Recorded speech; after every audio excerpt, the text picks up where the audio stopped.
ஒரு திருடன் ஒரு வீட்டுல போய் திருடணும்னு திட்டம் போட்டான். இருட்டுனதும் போய் திருடணும். ஆனா ராத்திரி ஆனா வாசல் கதவை சாத்தி உள்பக்கம் தாழ்பால் போட்டுருவாங்களே, என்ன பண்றது, எப்படி வீட்டுக்குள்ள போறது? இவன் யோசனை பண்ண ஒரு முடிவுக்கு வந்தான். சரி, பகல் நேரத்திலேயே யாருக்கும் தெரியாம இந்த வீட்டுக்குள்ள நுழைஞ்சிருவோம், அங்க போய் எங்கேயாவது ஒளிஞ்சுக்குவோம், இருட்டுற வரைக்கும் பேசாம இருப்போம், ராத்திரி எல்லாரும் தூங்கினதுக்கு அப்புறம் நைஸா போய் பீரோவை திறந்து இருக்கிறது பூரா எடுத்துக்கிட்டு ஓடியாந்துடலாம் அப்படின்னு திட்டம் போட்டான். அதே மாதிரி ஒரு நாள் மத்தியானத்துக்கு மேல அந்த வீட்டுக்காரன் எங்கேயோ வெளியில புறப்பட்டு போனான். வீட்டுக்கார அம்மா அடுப்பங்கரையில என்னமோ சமைச்சுக்கிட்டு இருந்தாங்க. திருடன் பார்த்தான். இதுதான் சமயம்னு அந்த வீட்டுக்குள்ள மெதுவா நுழைஞ்சிட்டான். எங்க ஒளியலாம்னு பார்த்தா வலது பக்கம் ஒரு ரூம் இருந்தது. அங்க போனான்.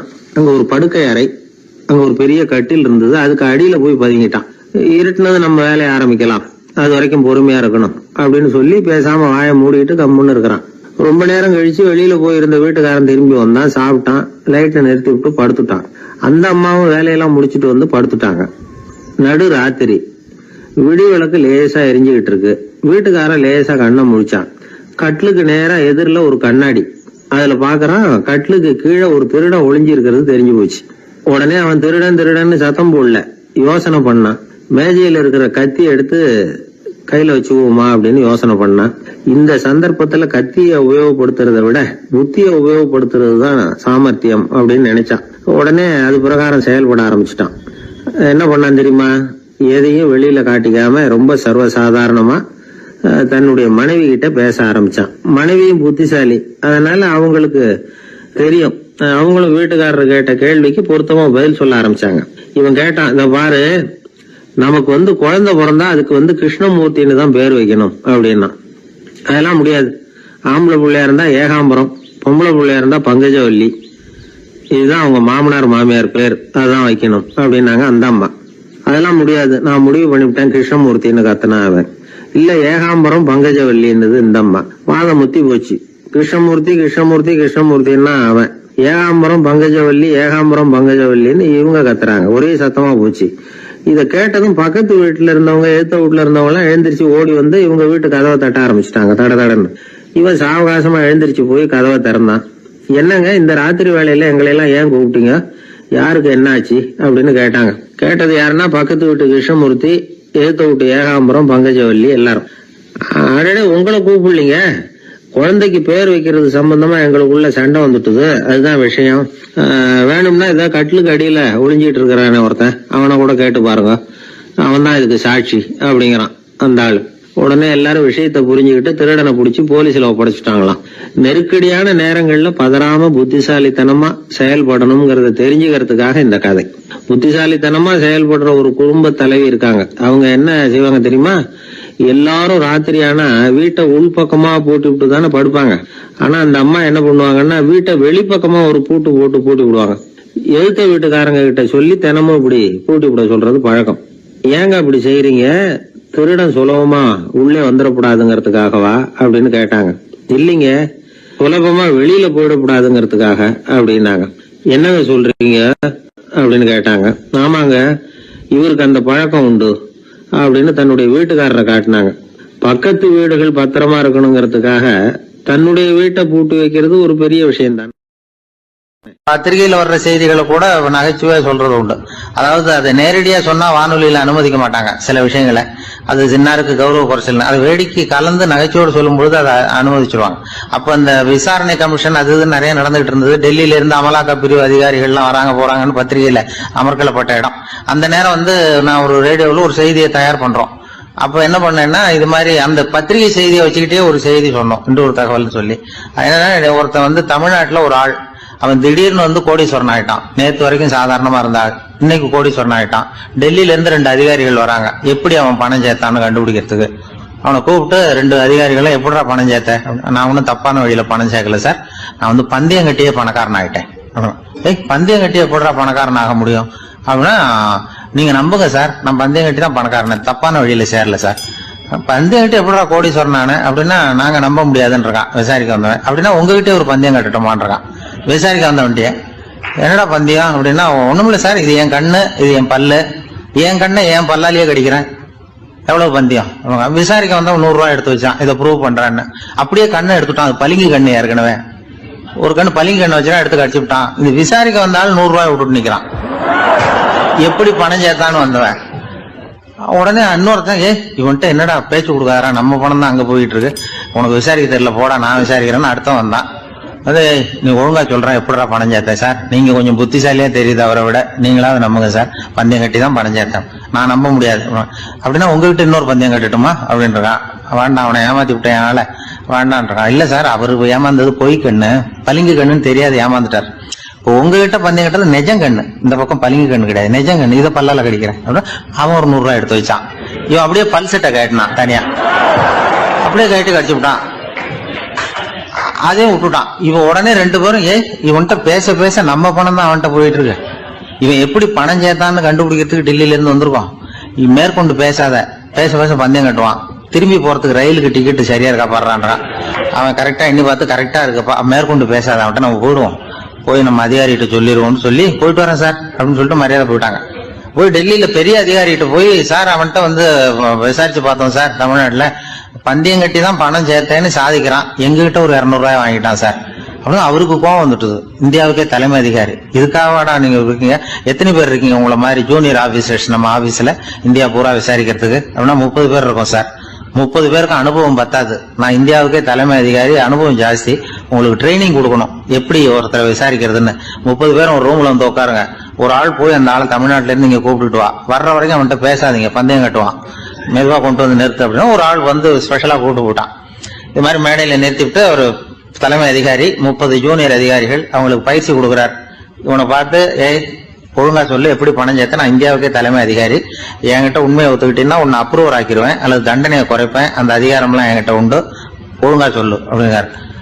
சார் நீங்க இந்தியாவுக்கே தலைமை அதிகாரி, அனுபவம் ஜாஸ்தி, நீங்களாவது நம்புங்க சார், நான் பந்தயம் கட்டி தான் பணம் சேர்த்தேங்கிறான்.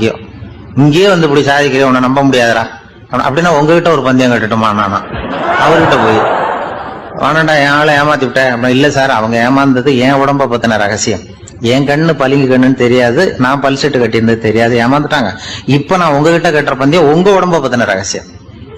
என் உடம்புல என்னடா ரகசியம், முதுகுல உங்க முதுகுல 1 ரூபா அகலத்துக்கு கருப்பா ஒரு மச்சம் இருக்கு, உண்டா இல்லையானா இல்லேன்னு தெரியும் அவருக்கு, இல்லடா நேத்து வரைக்கும் இல்ல சார் இப்ப இருக்குது மச்சம் அப்படின்னு உடனே 100 ரூபாய் எடுத்து வச்சார் அவர் தலைமை அதிகாரி. ஒரு 100 ரூபாய் வச்சு சட்டையை கட்டி காட்டுறாரு, மச்சம் இல்ல, இவன் தோத்துட்டான் இங்கிருந்து போனவன். உடனே 200 ரூபாய் எடுத்து வச்சுக்கிட்டு தோழர்களே இப்படிதான் ஒருத்தரை விசாரிக்கணும், என்கிட்ட இவன் ஏமாந்துட்டான் பாருங்க, துருவி துருவி விசாரிக்கிறதுன்னு சொல்றாங்களே இதுதான் அப்படின்னு விளக்கம் கொடுத்தாரு. அப்போ இவன் மெதுவா ஆரம்பிச்சானா, சார் இந்த பந்தயத்துல உங்களுக்கு 200 ரூபாய் லாபம், ஆனா இதே பந்தயத்துல எனக்கு 2900 ரூபாய் லாபம் சார் அப்படின்றான். என்னடா பண்ண அப்படின்னு கேட்டிருக்காரு. உங்களுக்கு தெரியாம இந்த 30 பேர்கிட்டையும் தனித்தனியா ஒரு பந்தயம் கட்டியிருக்கேன். 30 பேர்கிட்ட என்னடா பந்தயம் கட்டினேன், ஒண்ணும் இல்ல சார் உங்க எல்லாரும் முன்னாடியும் உங்க மேல் அதிகாரியை சட்டையை கேட்ட வைக்கிறேன், உங்களுக்கு பந்தயம் கட்டினேன் போயிட்டு பூரா எனக்கு 2900 ரூபாய் லாபம். அவரு பார்த்தா அதிர்ச்சி ஆயிட்டாரு. தலைமை சார் நீங்க போங்க சார் அப்படின்னு சொல்லி ஒரு ஆளை கொண்டு போய் சாரை கொண்டு போய் மரியாதையா பக்கத்து ரூம்ல விட்டுவாங்க, இனிமே அவர்கிட்ட யாரும் பேசாதீங்க வாங்கன்னு சொல்லிவிட்டு அதுக்கப்புறம் தோழர்களே இவர் பேச ஆரம்பிச்சார். தோழர்களே இனிமே யாரும் தமிழ்நாட்டு பக்கம் விசாரிக்க போகாதீங்க, நீங்க யாராவது போறதுன்னா மத்திய பிரதேசம் உத்தரப்பிரதேசம் இப்படி எத்தனையோ பிரதேசம் போயிட்டு வாங்க, தமிழ்நாட்டுக்கு மட்டும் போகாதீங்க, ஏன்னா அங்க போனா நம்ம பணத்துக்கு ஆபத்து வந்துருது அப்படின்னு சொன்னாருன்னு இந்த கதையை ரேடியோவில் சொன்னேன். இந்த கதையை உண்மை சம்பவமா சொன்னா அனுமதிச்சிருக்க மாட்டாங்க. இந்த நகைச்சுவைக்கு உள்ள மரியாதை என்னன்னா அது ஒரு கதை மாதிரி உண்டு பண்ணி இப்படி சொன்னதும் இதுல என்ன என்னுடைய விசேஷம்னா, இந்த ஸ்கிரிப்ட வாங்கிட்டு வர சொல்லி மந்திரியினுடைய பிஏ வந்தார். ஒரு மந்திரி அப்ப இருந்தவர், அவர் பிஏ அடிக்கடி வருவார். வந்து இந்த போன நேற்று முந்தா நாள் ரேடியோல சொன்ன அந்த இன்னொரு தகவல் காப்பி ஒண்ணு வாங்கிட்டு வா அப்படி இப்படின்னு கூப்பிடுவார். மேடையில பேசுறதுக்கு எங்களுக்கு தேவை உபயோகப்படும்னு கேட்பார். அவரு இந்த நிகழ்ச்சி வந்தப்போ உடனே அன்னைக்கு வந்துட்டார் அந்த பிஏ. இன்னைக்கு காலையில சொன்னீங்களே சார் மந்திரி கேட்கிறாரு மேடையில பேசுறதுக்கு அப்படின்னு. நான் அப்பதான் ஆச்சரியப்பட்டேன், பாருங்க இந்த நகைச்சுவைக்கு உள்ள மரியாதை. அவரே கேட்கிறார், சொல்லப்பட்டதே அவரை பத்தி தாங்கிறது தெரியாம அவரே எப்படி சொல்ல, அதுதான் சிரிப்புக்குள்ள மரியாதைங்கிறது. அது யார பத்தி சொல்றோமோ அவருக்கு தெரியாம கூட சொல்லலாம் அதை. அப்படி இது உண்மையில நடந்த சம்பவம். அந்த அமைச்சர் இப்ப இல்ல, உயிரோட எல்லாம் இருந்து வாங்கிட்டு இருந்தார். ஒரு ஊர்ல ஒரு ஆள் இருந்தான், அவனுக்கும் அவன் மனைவிக்கும் சண்டை. இவன் கோவிச்சுக்கிட்டு வீட்டை விட்டு வெளியில வந்துட்டான். நேரா தன்னுடைய நண்பன் ஒருத்தனை தேடிட்டு போனான். அந்த நண்பன் எப்படின்னா எதுக்கும் அசர மாட்டான், எப்பவும் மகிழ்ச்சியா இருப்பான். அவன்கிட்ட போய் இவன் யோசனை கேட்டான்.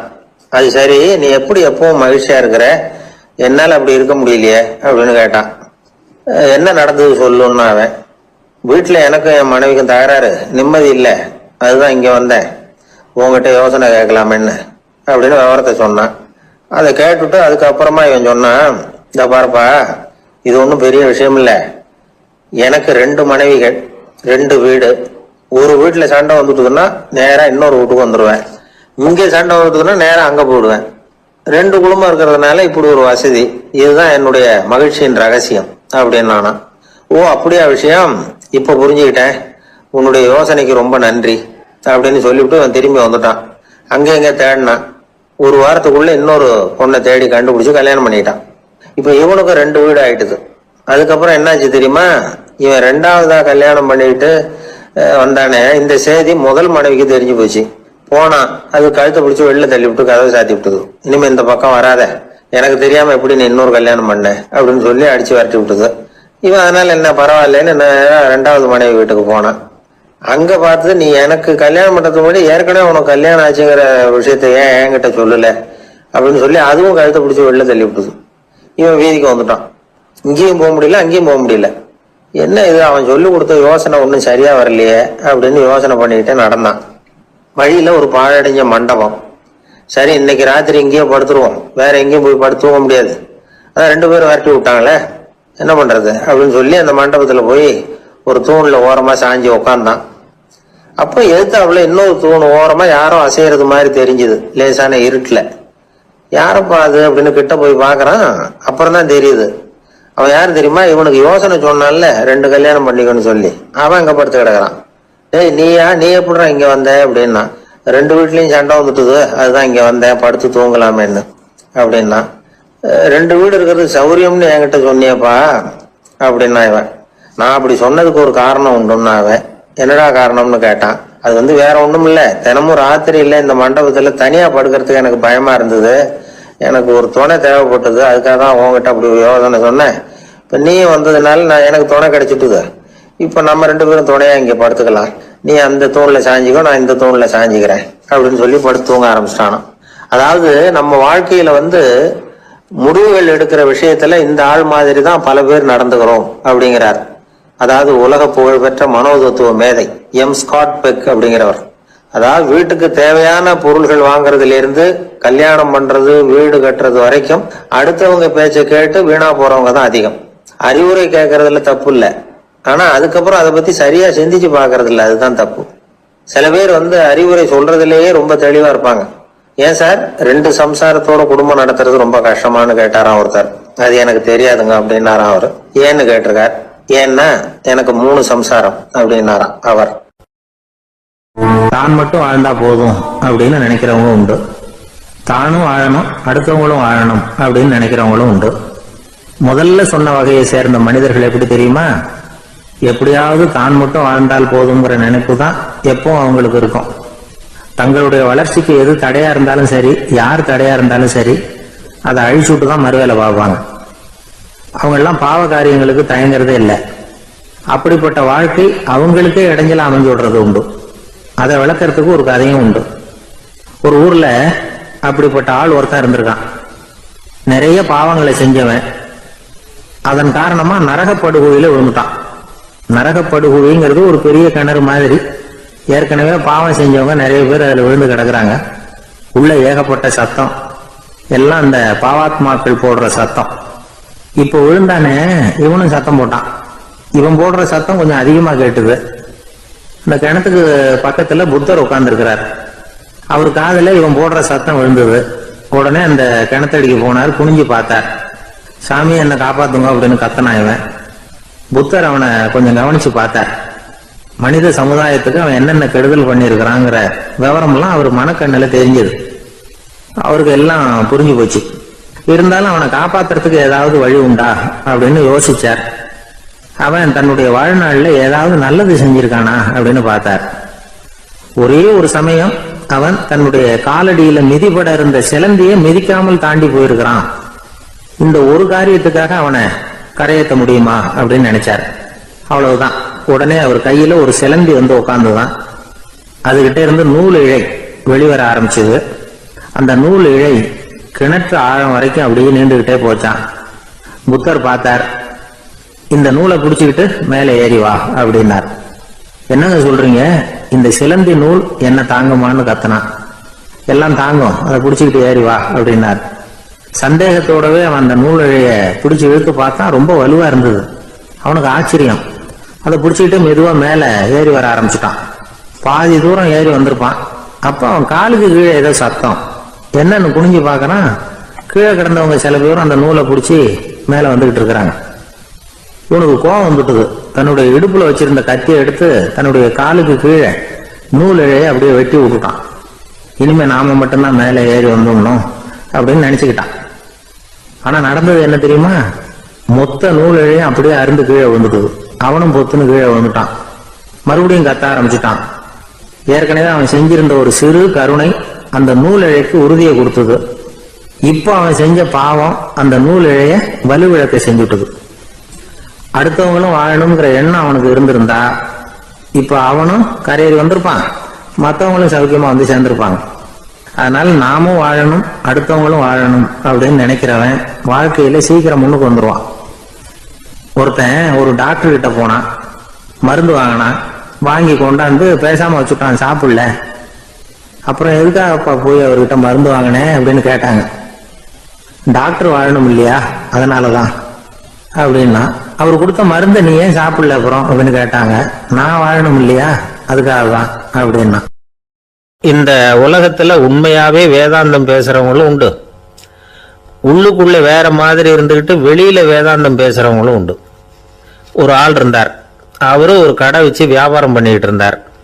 மகா கஞ்சன், யாருக்கும் எந்த உதவியும் செய்ய மாட்டார். எச்சில் கையென்ன ஈர கையை கூட உதற மாட்டார். அப்படிப்பட்ட மனுஷன். அந்த ஊருக்கு ஒரு முனிவர் வந்துகிட்டு இருந்தார். வருஷத்துக்கு ஒரு தடவை வருவார். ஒரு நாள் 2 நாள் இருப்பார், அப்புறம் போயிடுவார்.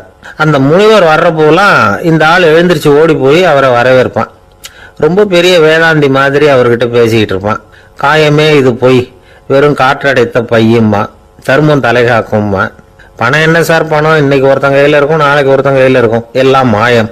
எனக்கு தான் இன்னமும் இந்த சம்சார பந்தத்திலிருந்து விடுபடுறதுக்கு நேரம் வரலேம்மா.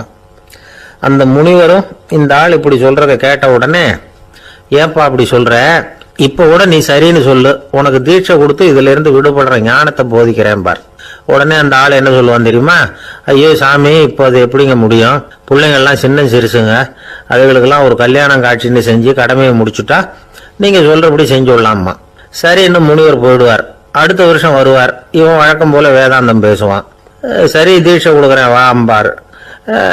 பேரம்பேத்திய பார்க்கணும், கோர்ட்ல கேஸ் ஒன்று இருக்கு, அது முடியணும் அப்படின்னு தயங்க ஆரம்பிச்சிருவான். எல்லாம் சொல்லுவான், ஆனா குடிக்கிறதுக்கு தண்ணி கூட கொடுக்க மாட்டான்.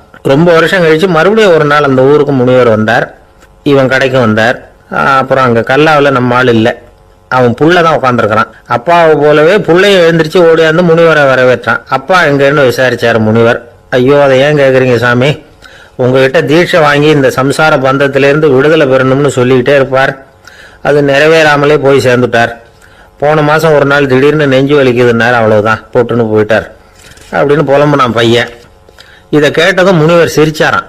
அவன் எங்கடா போவான், உன் அப்பா எங்கேயும் போகல, இதோ வாழை ஆட்டிக்கிட்டு உன் காலடியிலே இருந்துகிட்டு இருக்கான் பார் அப்படின்னு சொல்லி அங்க நின்றுகிட்டு இருந்த ஒரு நாயை சுட்டி காட்டினாராம். என்ன சாமி சொல்றீங்க அப்படின்னு ஆச்சரியமா கேட்டிருக்கான் பையன். உடனே முனிவர் அந்த நாயோட தலையில ஒரு தட்டு தட்டி பேசுறா அப்படின்னாராம். உடனே அந்த நாய் வேதாந்தம் பேச ஆரம்பிச்சுட்டுதான். காயமே இது போய் வெறும் காற்றடைத்த பைய அப்படின்னு தான். முனிவர் சொன்னார், அடே இப்போ ஒன்றும் கெட்டு போகல, நீ விரும்புனா சொல்லு, உனக்கு தீட்சை கொடுத்து என் பின்னாடியே அழைச்சிட்டு போயிடுறேன், அங்க அழைச்சிட்டு போய் உனக்கு ஞானத்தை போதிக்கிறேன், வர்றியா அப்படின்னு கேட்டிருக்காரு. உடனே அந்த நாய் சொல்லிச்சான், ஐயோ அதை ஏன் கேட்குறீங்க சாமி, நான் உண்ணாம தின்னாம ஏராளமான சொத்து சேர்த்து வச்சுட்டேன். என் பிள்ளைங்க அதோட பெருமை தெரியாம ராத்திரி நேரம்லாம் கதவை திறந்து போட்டுட்டு தூங்கிடுவாங்க. அதனால இப்படி நாயா பிறந்து ராத்திரி பகலா சுத்தி சுத்தி காவல் காத்துட்டு கிடக்கிறேன். இப்ப எப்படி சாமி வர முடியும் அப்படின்னு கேட்டுதான்.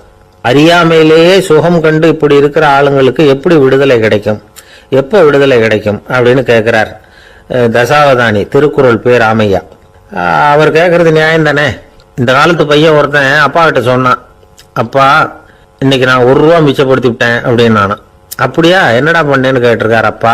டவுன் பஸ்ல ஏறாம அது பின்னாடியே ஓடியாந்தேன், 1 ரூபா மிச்சம் தானே அப்படின்றான். அட பாவி, ஒரு ஆட்டோ பின்னாடி ஓடியாந்துருந்தா 10 ரூபா மிச்சமாயிருக்குமே, வேஸ்ட் பண்ணிட்டியே அப்படின்னாராம் அந்த அப்பா. ஒரு ஊர்ல ஒருத்தர் இருந்தார், ரொம்ப நல்லவர். யாருக்காவது ஏதாவது கொடுத்துக்கிட்டே இருப்பார், கொடையாளி. தினமும் யாராவது ஒருத்தருக்கு ஏதாவது கொடுக்கலன்னா அவருக்கு தூக்கம் வராது, அப்படி ஒரு பழக்கம். அது மட்டும் இல்ல, அவர் கொடுக்கறது அடுத்தவங்களுக்கு தெரியாது, அவ்வளவு ரகசியமா அதை கொடுப்பார். வலது கை கொடுக்கறது இடது கைக்கு தெரியக்கூடாதுன்னு சொல்லுவாங்கல்ல, அது மாதிரி அவர். ஒரு நாள் ராத்திரி அவர் ஏற்கனவே தயாரா கட்டி வச்சிருந்த பணம் முடிச்ச கையில எடுத்துக்கிட்டு வீட்டை விட்டு வெளியில வந்தார். தெருவில் இறங்கி நடந்தார். இன்னைக்கு யாருக்கு தர்மம் செய்யறது அப்படின்னு யோசனை பண்ணிட்டு இருட்டில் நடந்து வந்துகிட்டு இருக்கிறார். யாரோ ஒருத்தர் எதிரில் வர்றது மாதிரி தெரிஞ்சுது. உடனே அவர் கிட்ட போனார். தன்கிட்ட இருந்த பணம் முடிச்சு அவசரமா அவர் கையில திணிச்சுட்டு திரும்பி வந்துட்டார். அப்பாடா, ஒரு வழியா யாருக்கும் தெரியாம இன்னைக்கு தர்மம் பண்ணியாச்சு அப்படிங்கிற மகிழ்ச்சி, மன நிறைவு அவர் முகத்துல. நிம்மதியா தூங்கினார். அப்புறம் எழுந்திரிச்சார். மறுநாள் காலையில ஊரு பூரா ஒரே பேச்சு. என்ன பேச்சுன்னா, நேற்று ராத்திரி ஒரு திருடன் கையில யாரோ பணத்தை கொடுத்துட்டு போயிருக்கிறாங்க அப்படின்னு எல்லாரும் பேசிட்டு இருக்கிறாங்க. இதை கேள்விப்பட்டதும் அந்த பெரியவருக்கு ரொம்ப வருத்தமா போச்சு. அடடா, போயும் ஒரு திருடனுக்கா உதவி பண்ணிருக்கிறோம், பிரயோஜனம் இல்லாம போட்டுதே அப்படின்னு நினைச்சார். சரி, இன்னைக்கு யாருக்காவது உதவி பண்ணணும் அப்படின்னு முடிவு பண்ணினார். ராத்திரி நேரம் வந்தது. இவர் வழக்கம் போல தெருவில் இறங்கி நடந்தார். கையில பணம் முடிச்சு. எதிரில் ஒரு பெண் உருவம் மங்கலா தெரிஞ்சது. இவர் உடனே அந்த பெண் கிட்ட பணத்தை கொடுத்துட்டு திருப்தியா திரும்பி வந்துட்டார். மறுநாள் காலையில ஊர் பூரா என்ன பேசிக்கிட்டாங்க தெரியுமா? நேற்று ராத்திரி நெறி தவறி நடக்கிற ஒரு பெண்ணின் கையில யாரோ பணத்தை வச்சுட்டு போயிருக்கிறாங்க அப்படின்னு எல்லாரும் பேசிக்கிறாங்க. அடடா, இன்னைக்கும் தவறுதலா நடந்து போச்சு அப்படின்னு ஒரு வருத்தப்பட்டார். இருக்கட்டும், இன்னைக்கு ஏதாவது தர்மம் பண்ணுவோம் அப்படின்னு நினைச்சுக்கிட்டாரு. 3வது நாள் ராத்திரியும் புறப்பட்டார். இப்பவும் எதிரில் ஒருத்தர் வந்தார். இவர் பணத்தை கொடுத்தார், திரும்பி வந்துட்டார். மறுநாள் மக்கள் என்ன பேசிக்கிட்டாங்கன்னா, நேற்று ராத்திரி ஒரு செல்வந்தர் கையில யாரோ பணத்தை கொடுத்துட்டு போயிருக்கிறாங்க அப்படின்னு பேசிக்கிட்டாங்களாம். அவருக்கு ரொம்ப வருத்தமா போட்டுது. என்ன இது தினம் இப்படி ஆகிட்டு இருக்குதே அப்படின்னு நினைச்சுக்கிட்டே படுத்து தூங்கினார். அன்னைக்கு ராத்திரி ஒரு கனவு. அந்த கனவுல இறைவன் வந்து சொன்னாராம், இத பாருப்பா, நீ கொடுத்த தர்மம் வீணா போயிடல. உன்கிட்ட பணம் வாங்கின அந்த திருடன் திருந்திட்டான், அந்த பொண்ணும் திருந்திட்டா, அந்த செல்வந்தனும் கொடையாளி ஆயிட்டான், எல்லாருக்கும் உதவி பண்ண ஆரம்பிச்சுட்டான் அப்படின்னு சொன்னாராம். இந்த கதையை சொன்னவர் யாருன்னா நபிகள் நாயகம். இதுல உள்ள கருத்து என்னன்னா, நல்ல மனசோட தர்மம் பண்ணுனா அது வீணா போறதில்லை. இன்னொரு கருத்து, தர்மம் வந்து தன்னை மட்டுமல்ல அடுத்தவங்களையும் தீமையிலிருந்து காப்பாற்றும். இதுதான் நாம புரிஞ்சுக்க வேண்டியது. இந்த காலத்திலேயும் இது மாதிரி சில சம்பவங்கள் நடக்கிறது உண்டு. ஒரு பெரியவர் இருட்டுல நடந்து வந்துகிட்டு இருந்தாரு. எதிரில் வந்த ஒருத்தன் வலு கட்டாயமா ஒரு கையை பிடிச்சி ஒரு பண முடிப்பை கொடுத்து வச்சுக்க சொல்லிவிட்டு விலகி போயிட்டான். பெரியவருக்கு ஆச்சரியம், இந்த காலத்திலயும் இப்படி வலது கை கொடுக்கறது இடது கைக்கு தெரியக்கூடாதுன்னு நினைக்கிற கொடையாளிகள் உண்டு போல இருக்கு அப்படின்னு யோசனை பண்ணிக்கிட்டே நடந்தார். கொஞ்ச தூரம் போயிருப்பாரு. அதுக்குள்ள அதே ஆள் திரும்பி வந்தான். கொடுத்த பண முடிப்பை திருப்பி கொடுங்க அப்படின்னு கேட்டு வாங்கிட்டான். இவருக்கு ஒன்றும் புரியல. ஏன் இப்படி பண்றேன்னார். அது ஒண்ணும் இல்லைங்க, கொஞ்ச நேரம் இதை உங்ககிட்ட கொடுத்து வச்சிருந்தேன், அவ்வளவுதான் அப்படின்னா. ஏன்னு கேட்டார். என்னை பின்னாடி போலீஸ் தேடிக்கிட்டு வந்துகிட்டு இருக்குது, அதுதான் அப்படி பண்ணேன், இப்ப போயிட்டு இனிமே ஒன்றும் பயம் இல்லை அப்படின்னு சொல்லிட்டு அவன் பாட்டுக்கு நடந்து போறான். கணவன் மனைவி அன்பா இருக்கணும், ஒருத்தர் நல்லா புரிஞ்சுக்கணும், விட்டு கொடுக்குற மனப்பான்மை வேணும். அதுதான் ஒரு நல்ல குடும்பம். இன்னைக்கு பல குடும்பங்கள்ல அர்த்தமில்லாத சண்டைகள் தான் அதிகம். கிராமப்புறங்கள்ல வேடிக்கையா ஒரு கதை சொல்லுவாங்க. ஒரு ஊர்ல ஒரு ஆள் இருந்தான், வேலை வெட்டி இல்லாம சும்மாவே இருந்தான். அவனுக்கு கல்யாணம் பண்ணி வச்சாங்களாம். மனைவி வந்து சேர்ந்தா, சும்மாவே உட்காந்துருக்கிறிய, ஏதாவது சம்பாதிக்கிற வழியை பாரு அப்படின்ட்டு இருக்கா. அதுக்குதான் யோசனை பண்ணிட்டு இருக்கிறேன், ஒரு அருமையான ஐடியா அப்படின்னு நானா. என்ன அது சொல்லு அப்படின்னு இருக்கா. ஆகும், ஒரு ஆட்டுக்குட்டி வாங்க போறேன்னு இருக்கான். அதை வாங்கி என்ன பண்ண போறேன்னா, அந்த குட்டி வளரும், பெருசாகும், அதுக்கப்புறம் அது நிறைய குட்டி போடும் அப்படின்னு இருக்கான். சரி, அப்புறம் என்ன, அதையெல்லாம் சந்தையில கொண்டுட்டு போய் வித்துக்கிட்டு அந்த காசுக்கு ஒரு எருவு மாடு வாங்கலாம். சரி, அது எதுக்கு, எருவு மாடு நிறைய பால் கொடுக்கும், அதை கொண்டுகிட்டு போய் பால் பண்ணையில கொடுப்பேன், அல்லது நானே வித்துருவேன், கை நிறைய காசு கிடைக்கும். அதுக்கப்புறம் ஒரு பசுமாடு வாங்குவேன், பாலையும் விற்கலாம், நாமளும் காய் போட்டு சாப்பிடலாம், இப்படிலாம் சொல்லியிருக்கான். அப்போ அந்த பொண்ணு சொல்லிச்சான், அடுத்த தெருவில் இருக்கிற எங்க அம்மா வீட்டுக்கும் கொஞ்சம் பால் கொடுத்து அனுப்பலாம் அப்படின்னு இருக்கா அந்த பொண்ணு. இந்த இடத்துல கணவனுக்கு கோவம் வந்துட்டுது. அதே எப்படி உங்க அம்மா வீட்டுக்கு எதுக்கு கொடுக்கணும், அதெல்லாம் முடியாதுன்னு இருக்கான். இந்த இடத்துல சண்டை ஆரம்பமாயிட்டுது. கொஞ்ச நேரத்துல ரெண்டு பேரும் சத்தம் போட ஆரம்பிச்சுட்டாங்க. கடுமையான சண்டை நடக்கிறத பக்கத்து வீட்டுக்காரன் காதுல வாங்கினான். அவன் கூடயாந்தான். அவனுக்கு தெரியும் வாங்காத மாட்டுக்காக இப்படி சண்டை போட்டுக்கிட்டு இருக்கிறாங்கிறது அவனுக்கு புரியும். அவன் ஓடி வந்து சொன்னான், ஏண்டா உன்னோட பசுமாட்டை ஒழுங்கா கட்டி போடக்கூடாதான்னு இருக்கான். என்னடா சொல்றேன்னா, இவன் உன் மாடு என் தோட்டத்துல வந்து மேய்ஞ்சிட்டுது, பயிரெல்லாம் நாசமாயிட்டுது, 10,000 ரூபா அளவுக்கு சேதம், அதை வாங்கிட்டு போறதுக்கு தான் வந்தேன், குடுறா 10,000 நானா. இவன் அரண்டு போயிட்டான். அப்புறம் சொன்னா, டே நான் இன்னும் மாடே வாங்கலையே, அதுக்குள்ள அது வந்து எப்படிடா உன் தோட்டத்துல மேயும், என்னடா உளர்றேன்னு இருக்கான். நீ தாண்டா இப்ப உளறிக்கிட்டு இருக்க, மாடே வாங்கல, அதுக்குள்ள எப்படிடா வந்து உன்னுடைய மனைவி அவங்க அம்மா வீட்டுக்கு பால் கொடுத்து அனுப்ப முடியும் அப்படின்னு அவன் கேட்டானா. நம்மளால இப்பதான் புத்தி வந்துதான். அர்த்தமே இல்லாத சண்டை போட்டுக்கிட்டு இருக்கிறோம் அப்படிங்கறத அவன் புரிஞ்சுக்கிட்டானா. இது நம்ம முன்னோர்கள் சொல்லி இருக்கிற ஒரு கதை. சண்டையில தான் அர்த்தம் இல்லையே தவிர கதையில் அர்த்தம் உண்டு. அதாவது இல்லாத விஷயங்களுக்காக சண்டை போட்டுக்கிட்டு இல்லறத்தை வீணாக்கிக்கிட்டு இருக்கிற மனிதர்கள் இன்றைக்கு நிறைய பேர் இருக்கிறாங்க. ஒருத்தன் தன்னுடைய மனைவியை பத்தி மாமனார் கிட்ட புகார் சொன்னானா, மாமா உங்க பொண்ணு அர்த்தமில்லாத சண்டை போடுறா, எதுக்கு எடுத்தாலும் எடுத்து எறிஞ்சு பேசுறா அப்படின்னு இருக்கான். நீ எப்படி மாப்பிள்ளை அதை சமாளிக்கிற அப்படின்னு கேட்டிருக்காரு அவரு. அவ எடுத்து எறியறது என் மேல படாம ஒதுங்கி நின்னுக்கிறேன் அப்படின்னு நானா. இவன் ஒரு ஆளு வேகமா நடந்து போய்கிட்டு இருந்தான். அவன் வேகமா நடக்கிறதுக்கு காரணம் வெயில் காலம், காலில் செருப்பு இல்லை, மணல் பாதை, அதுதான் வேகம். காலில் செருப்பும் இல்லாம கையில கொடையும் இல்லாம அந்த ஆளு வெயில்ல நடந்து போய்கிட்டு இருக்கிறான். அந்த சமயத்துல இன்னொருத்தன் குதிரை மேல ஏறி அந்த வழியா வந்துகிட்டு இருக்கிறான். அவன் காலில் செருப்பும் இருந்தது, கையில கொடையும் இருந்தது. நடந்து போய்கிட்டு இருந்தவன் அந்த குதிரை ஆசாமியை பார்த்து கேட்டான், ஐயா நீங்களும் குதிரை மேல உட்காந்துக்கிட்டு போய்கிட்டு இருக்கிறீங்க, அப்படி இருக்கிறப்போ உங்களுக்கு அந்த செருப்பு என்னத்துக்கு, அதை எனக்கு கொடுத்து உதவலாமே அப்படின்னா. குதிரை மேல உட்காந்துருந்தவன் யோசனை பண்ணி பார்த்தான். இவன் சொல்றது நியாயம்தானே அப்படின்னு சொல்லி தன்னுடைய செருப்பை கழட்டி அந்த வழிபோக்கனுக்கு கொடுத்துட்டான். ரொம்ப நல்லதுங்க அப்படின்னு சொல்லி இவன் அதை வாங்கி காலில் மாட்டிக்கிட்டான். அதுக்கப்புறம் மறுபடியும் இவன் ஆரம்பிச்சான், ஐயா நீங்க வந்து குதிரையில போறதுனால போக வேண்டிய இடத்துக்கு வேகமா போய் சேர்ந்துருவீங்க, அதனால உங்க கையில அந்த கொடை என்னத்துக்கு, நான் நடந்து போயிட்டு இருக்கிறவன் ரொம்ப நேரம் நடக்க வேண்டியிருக்கும் இந்த வெயில்ல, அதனால அந்த கொடையையும் எனக்கு கொடுங்களேன் அப்படின்னா. குதிரை வீரன் யோசனை பண்ணி பார்த்தான், இதுவும் நியாயம்தானே அப்படின்னு அவனுக்கு தோணுச்சு. உடனே இறக்கப்பட்டு தன் காலில் இருந்த செருப்பை கொடுத்தது மாதிரியே தன் கையில் இருந்த கொடையையும் இவங்கிட்ட கொடுத்துட்டான். அதுக்கப்புறம் அவன் நிம்மதியா புறப்பட்டான். இப்ப மறுபடியும் கை தட்டி அவனை நிறுத்தினான். கீழே நின்றுட்டு இருந்தவன், என்னப்பா ஏன் என்ன நிறுத்தின, இன்னும் ஏதாவது வேணுமா உனக்கு அப்படின்னா குதிரையில இருந்தவன். இவன் மெதுவா வாயை திறந்து அந்த குதிரையையும் என்கிட்ட கொடுத்துருங்களேன்னா. அந்த குதிரை வீரன் இப்போ ஒரு கணம் யோசனை பண்ணி பார்த்தான். உடனே என்ன பண்ணான் தெரியுமா, தன்கிட்ட இருந்த குதிரை சவுக்கை எடுத்தான். குதிரை சவுக்கால அந்த ஆளை வாங்குவாங்கன்னு வீசி தள்ளிவிட்டான். இவ்வளவு சவுக்கடியும் வாங்கிட்டு இந்த ஆள் என்ன பண்ணான் தெரியுமா, சிரிக்கிறான். அடி வாங்கிட்டு யாராவது சிரிப்பாங்களா? குதிரை வீரனுக்கு ஒன்றும் புரியல. என்னப்பா அது, ஏன் இப்படி அடி வாங்கிட்டு இப்படி சிரிக்கிறியே அப்படின்னு கேட்டான். இப்ப அந்த வழிபோக்கன் சொல்றான், ஐயா நான் இப்படி சிரிக்கிறதுக்கு காரணம் இருக்கு. இப்படி குதிரை கேட்டு உங்ககிட்ட அடி வாங்கலைன்னு வச்சுக்கோங்க, என் உயிர் உள்ள வரைக்கும் மனசுல ஒரு தவிப்பு இருந்துகிட்டே இருக்கும்.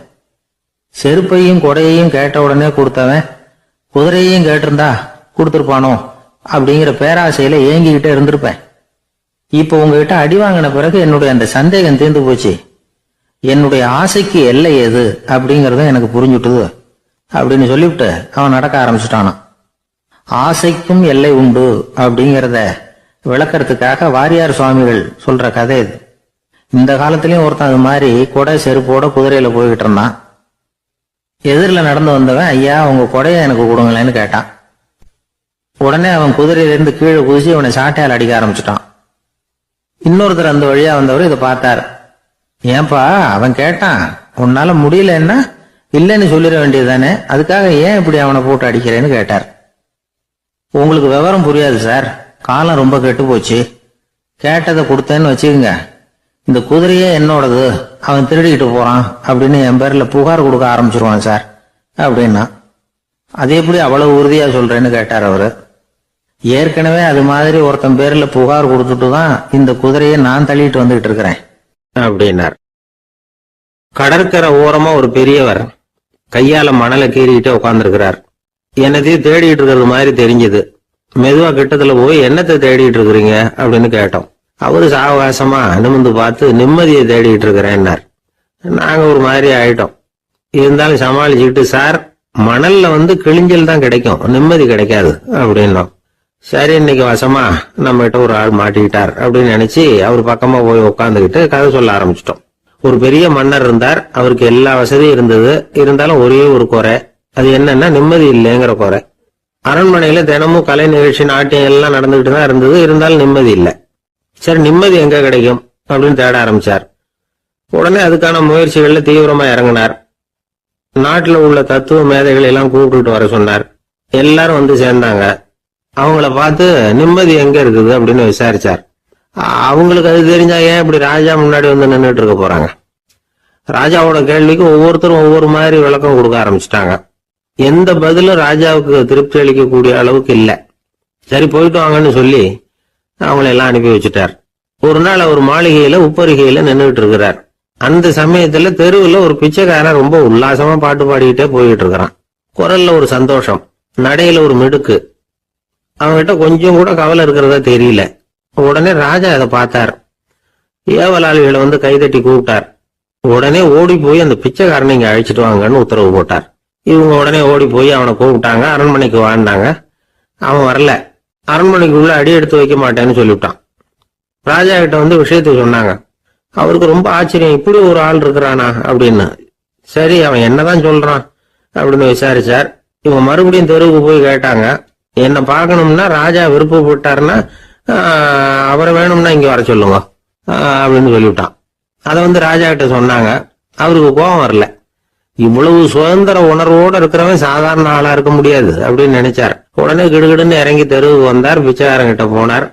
நீ கவலைப்படாம சந்தோஷமா பாடிட்டு போறியே, அது எப்படி முடியுது உன்னால அப்படின்னு கேட்டார். ஏன் அப்படி கேக்குறீங்கன்னா, அதுக்கு இல்ல, எனக்கு அரண்மனையில எவ்வளவோ சுகபோகங்கள்லாம் இருக்கு, இருந்தாலும் நிம்மதி இல்ல. இது ஏன்னு எனக்கு தெரியல. இந்த தேசத்துல உள்ள அறிஞர்களை எல்லாம் கூப்பிட்டு கேட்டு பார்த்துட்டேன், அவங்களுக்கும் தெரியல.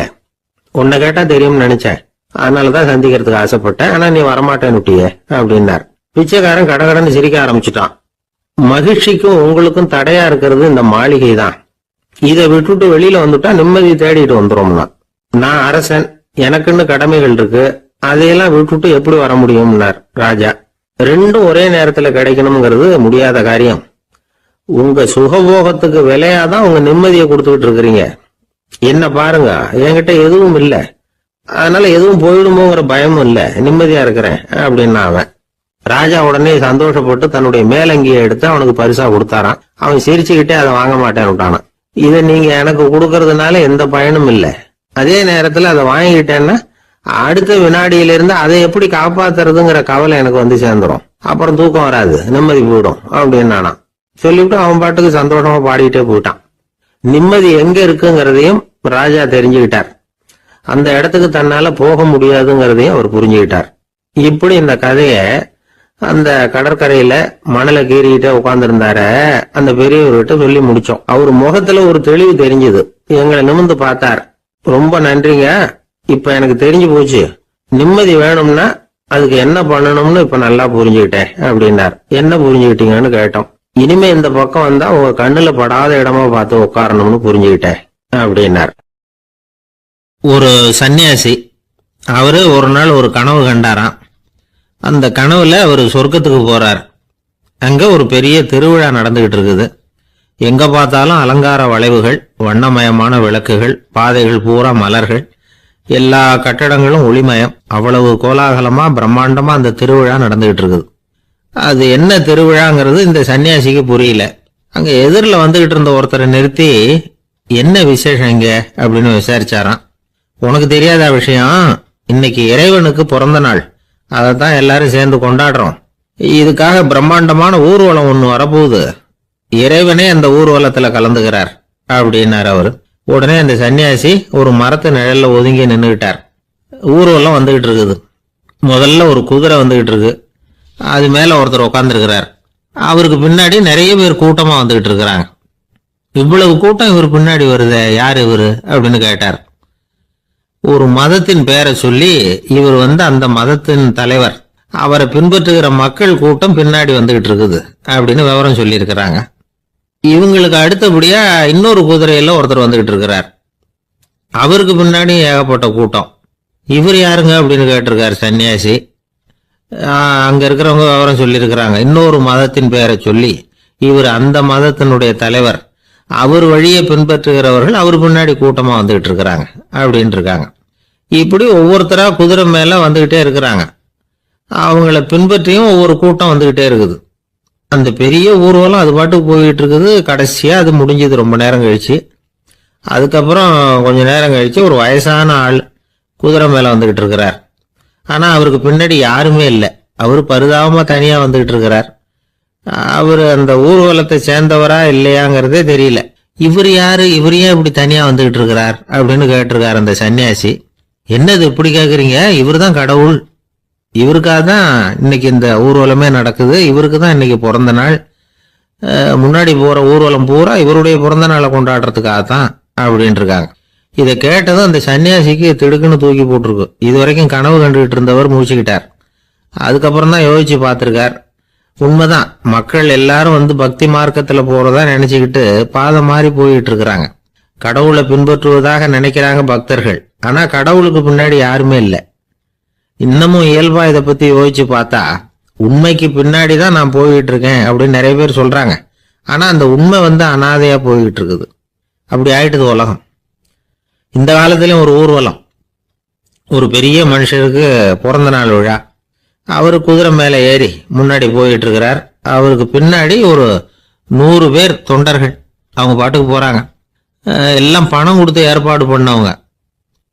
எல்லாம் பணம் வாங்கிட்டு பின்னாடி போயிட்டு இருக்கிறாங்க. கொஞ்ச தூரம் நடந்ததும் கால் வலிக்க ஆரம்பிச்சுட்டுது. ஒவ்வொருத்தரும் அப்படியே ஒதுங்க ஆரம்பிச்சுட்டாங்க. அதான் முன்னாடியே பணம் கிடைச்சிட்டுதே, இனிமே ஒதுங்கினா என்னன்னு ஒதுங்கிட்டாங்க. ஒரு கட்டத்துல குதிரையில போறவர் தற்செயலா திரும்பி பாக்குறாரு. பின்னாடி யாருமே இல்லை. எல்லாரும் ஓடி போட்டாங்க. ஒரே ஒரு ஆள் மட்டும் ரொம்ப விசுவாசமா பின்னாடி நடந்து வந்துகிட்டு இருந்தான். ஏன்பா நீ மட்டும் வந்துகிட்டு இருக்கிறியே, நீ வீட்டுக்கு போகலையான்னு கேட்டிருக்காரு அவரு. நீங்க அந்த குதிரையையும் அதுக்குள்ள வாடகை பணத்தையும் கொடுத்துட்டீங்கன்னா நானும் போடுவேன் அப்படின்னு நானா இந்த ஆள். அவர் ஒரு பெரிய குடும்பத்துல பிறந்தவர்.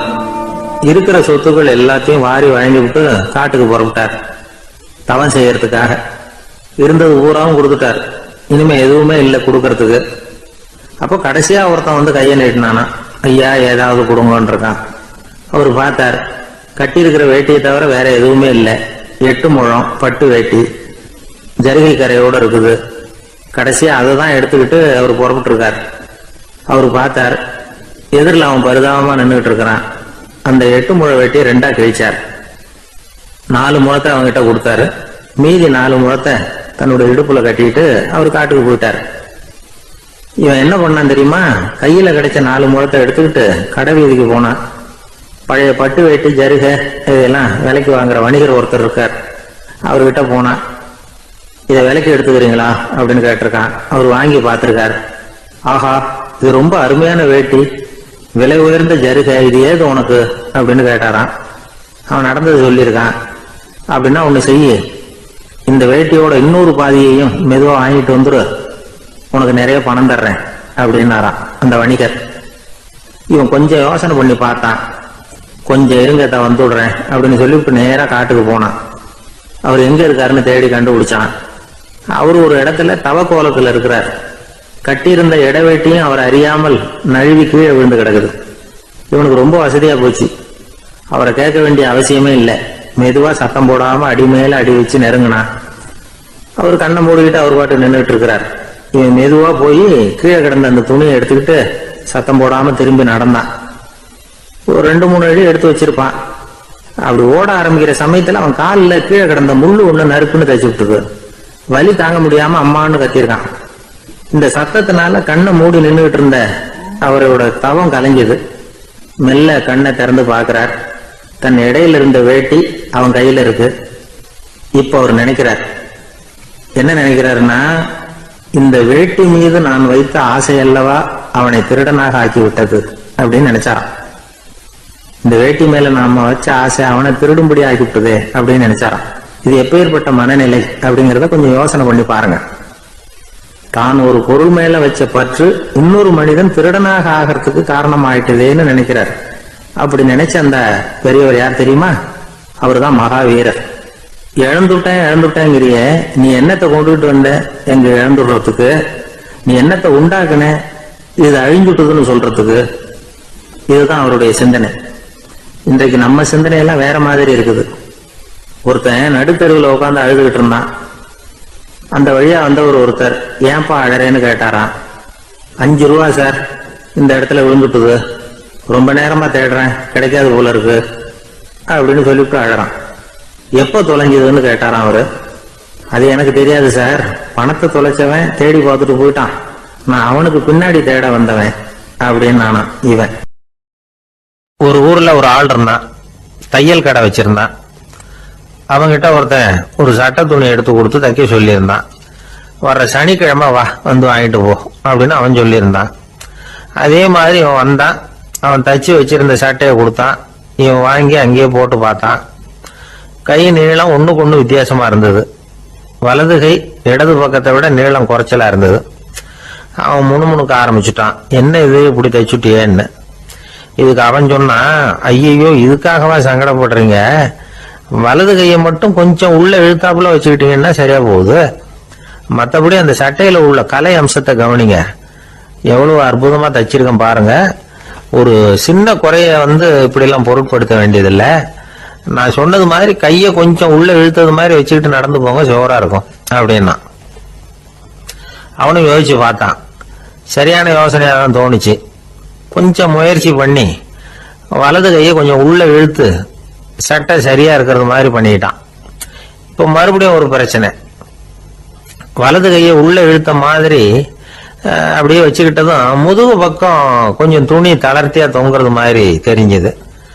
என்ன இது, முதுகு பக்கம் துணி குவிஞ்சுட்டுதே, தொங்குதே அப்படின்னா மறுபடியும், அடடா இதுக்காகவா கவலைப்படுறீங்க, உடம்ப அதுக்கு தகுந்த மாதிரி கொஞ்சம் வளைச்சிக்கிட்டா சரியா போடுது, இதுக்காக அந்த அழகான தையலை பிரிச்சு அதுல உள்ள கலை அம்சத்தை கெடுக்கிறதுக்கு என் மனசு இடம் தரல, எவ்வளவுக்கு தளர்த்தியா இருக்கோ அவ்வளவுக்கு கொஞ்சம் உடம்ப வளைச்சி அப்படி குனிஞ்சது மாதிரி போங்க போதும் அப்படின்னா. அதுவும் நல்ல யோசனையா தான் பட்டுது இவனுக்கு. சரின்னு சொல்லிவிட்டு புறப்பட்டான். தெருவில் இறங்கினா, கையை கொஞ்சம் உள்ள இழுத்தான், உடம்ப கொஞ்சம் முன்னால வளைச்சான், சட்டைக்கு தகுந்த மாதிரி உடம்ப பண்ணிட்டான், மெதுவா நடந்து போறான். இப்போ எதிரில் இன்னொருத்தன் வரான். இவனை பாக்குறான், இவன் போட்டிருக்கிற சட்டையை பாக்குறான், ஆஹா அற்புதம்ங்கிறான். சும்மா சொல்லக்கூடாது, ரொம்ப நல்லா இருக்கு, நிச்சயமா இது இந்த ஊர் மேல தெருவில் இருக்கிற ஒருத்தன் இருக்கானே, அவன் தச்சதா தான் இருக்கணும் அப்படின்னா. இதை கேட்டதும் அவனுக்கு ஆச்சரியம், எப்படி அவ்வளவு கரெக்டா கண்டுபிடிச்சிங்க அப்படின்னு கேட்டிருக்கான். இதுக்கு அந்த வழிபோக்கன்னு சொன்னானா, அவன் ரொம்ப கெட்டிக்காரன், உங்களை மாதிரி உடம்பும் கையும் வளைஞ்சு போன ஒரு ஆசாமிக்கு அவனை தவிர வேற யாராலேயும் இவ்வளவு பொருத்தமான ஒரு சட்டையை தைக்க முடியாது அப்படின்னானா. பாருங்க, அவனுக்காக இவன் அனுசரிக்க போய் இவனோட நிலைமை எப்படி ஆயிடுது பாருங்க. இதே மாதிரிதான் சில சடங்குகளும் சம்பிரதாயங்களும் நம்மளை கோமாளி ஆக்கி விட்டுரும்.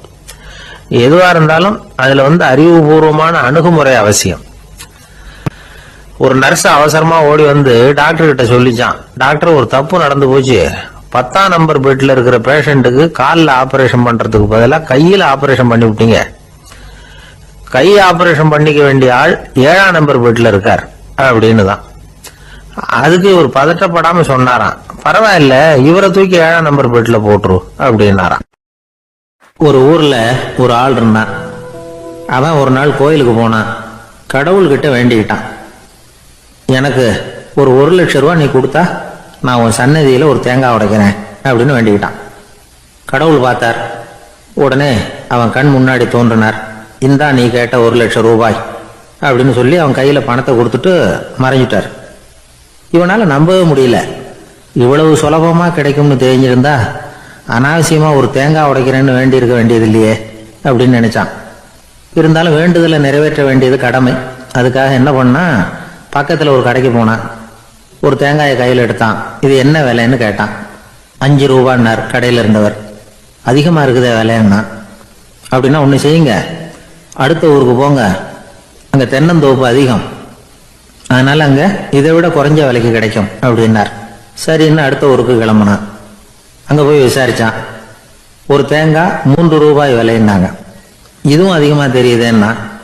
அப்படின்னா ஒன்று செய்ய, அதுவும் அந்த ஆற்று ஓரமாக ஒரு தென்னை மரம் இருக்கு பார், அதில் நீயே ஏறி பறிச்சுக்கோ, ஒரு தேங்காய்க்கு 1 ரூபா கொடுத்தா போதும் அப்படின்னார் அந்த தோப்புக்கு சொந்தக்காரரு. இவனுக்கு மரம் ஏற தெரியாது, இருந்தாலும் ஆசை யாரை விட்டுது, விலை சல்லிசா இருக்குதே.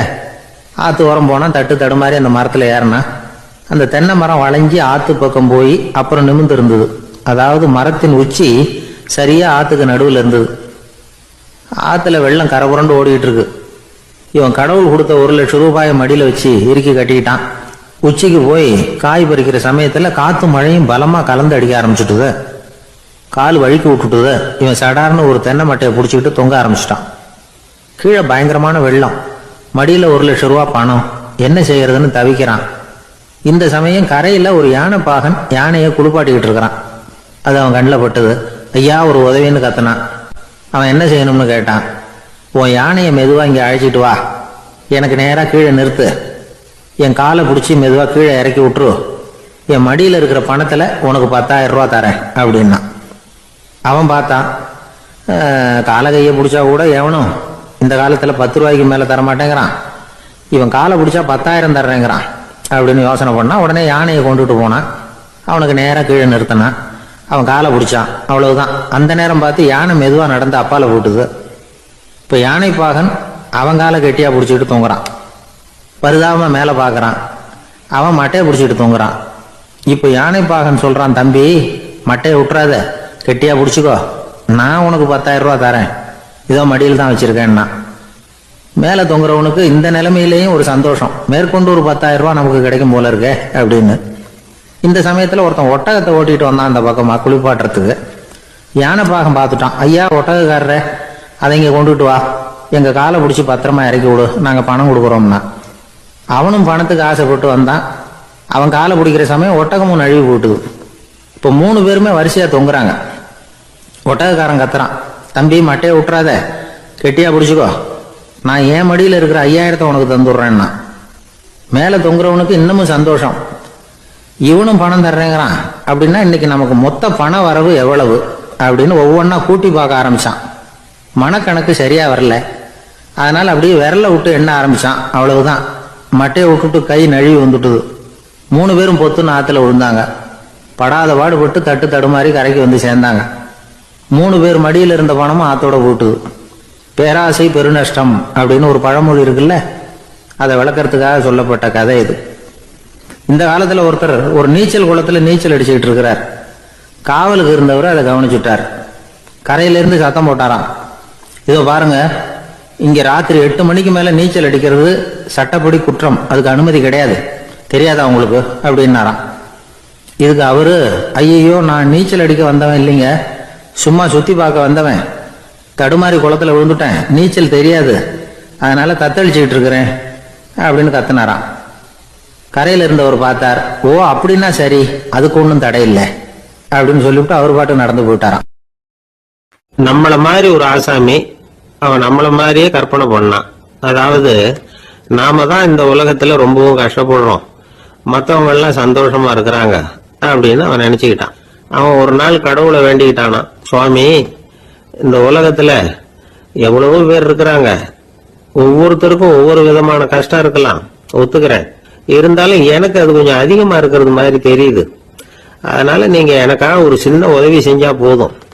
அது வேற ஒண்ணும் இல்ல, என்கிட்ட இருக்கிற துயரங்களை இன்னொருத்தர் யாருகிட்டயாவது கொடுத்துருங்க, அவர்கிட்ட இருக்கிற துயரங்களை என்கிட்ட மாத்தி கொடுத்துருங்க, ஒரு மியூச்சுவல் டிரான்ஸ்பர், அவ்வளவுதான், அப்படி பண்ணிவிட்டா போதும் அப்படின்னு வேண்டிக்கிட்டானா. அன்னைக்கு ராத்திரியே அவன் ஒரு கனவு கண்டிருக்கான். வானத்திலிருந்து ஒரு குரல் கேட்டிருக்கு. அது என்ன சொல்லிச்சு தெரியுமா? ஏ ஜனங்களே, எல்லாரும் அவங்க கஷ்டங்களை ஒரு பையில போட்டு எடுத்துக்குங்க, அப்படி எடுத்துக்கிட்டு நேரா இந்த ஊர் எல்லையில இருக்கிற கோயிலுக்கு வந்து சேருங்க, அப்படின்னு அந்த குரல். ஆஹா, கடவுள் நம்ம பிரார்த்தனைக்கு செவி சாய்ச்சுட்டார் அப்படின்னு சந்தோஷப்பட்டான் இவன்.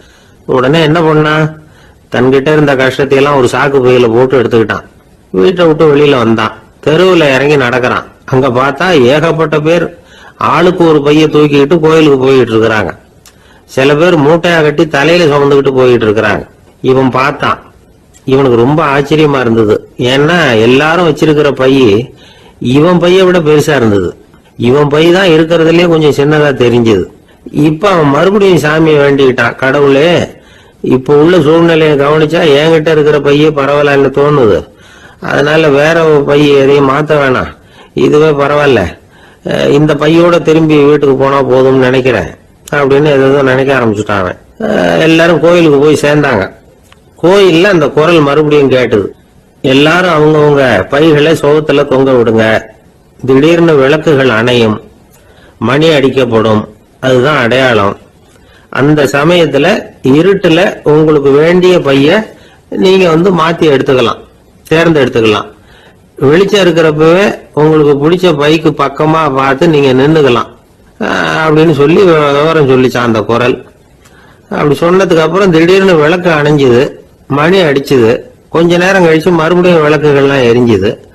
இப்போ பார்த்தா எல்லாரும் அவங்கவுங்க பையே கெட்டியா பிடிச்சிட்டு நிக்கிறாங்க. இவனும் அப்படியே நிக்கிறான். இவன் மெதுவா பக்கத்துல நிக்கிறவங்க கிட்ட கேட்டானா, ஏன் நீங்க பைய கையிலேயே வச்சிருக்கிறீங்க, செவுத்துல மாட்டலையா அப்படின்னு கேட்டிருக்கான். இல்லப்பா, நீ ஏன் கையிலேயே வச்சிருக்கிறியோ அதே காரணத்துக்காக தான் நாங்களும் வச்சிருக்கிறோம். நம்ம கவலைகளை பத்தி நமக்கு ஓரளவுக்காவது தெரியும். ஆனா மத்தவங்க கவலைகள் நமக்கு பரிச்சயம் இல்லாதவை, பழக்கம் இல்லாதது. அதனால நமக்கு தெரிஞ்ச கவலைகளை சமாளிக்கிறது சுலபம்.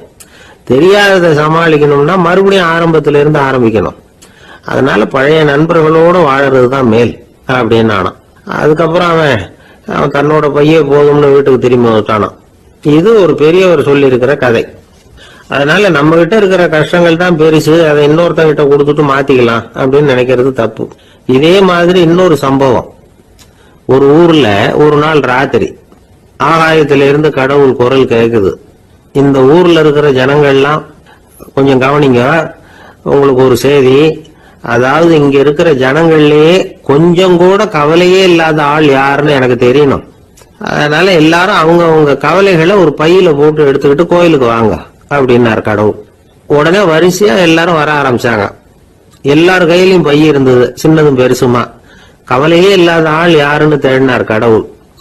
ஒரே ஒரு ஆள் மட்டும் கையில எதுவும் இல்லாம வெறும் கையை வீசிக்கிட்டு ரொம்ப ஜாலியா நடந்து வந்துகிட்டு இருந்தான்.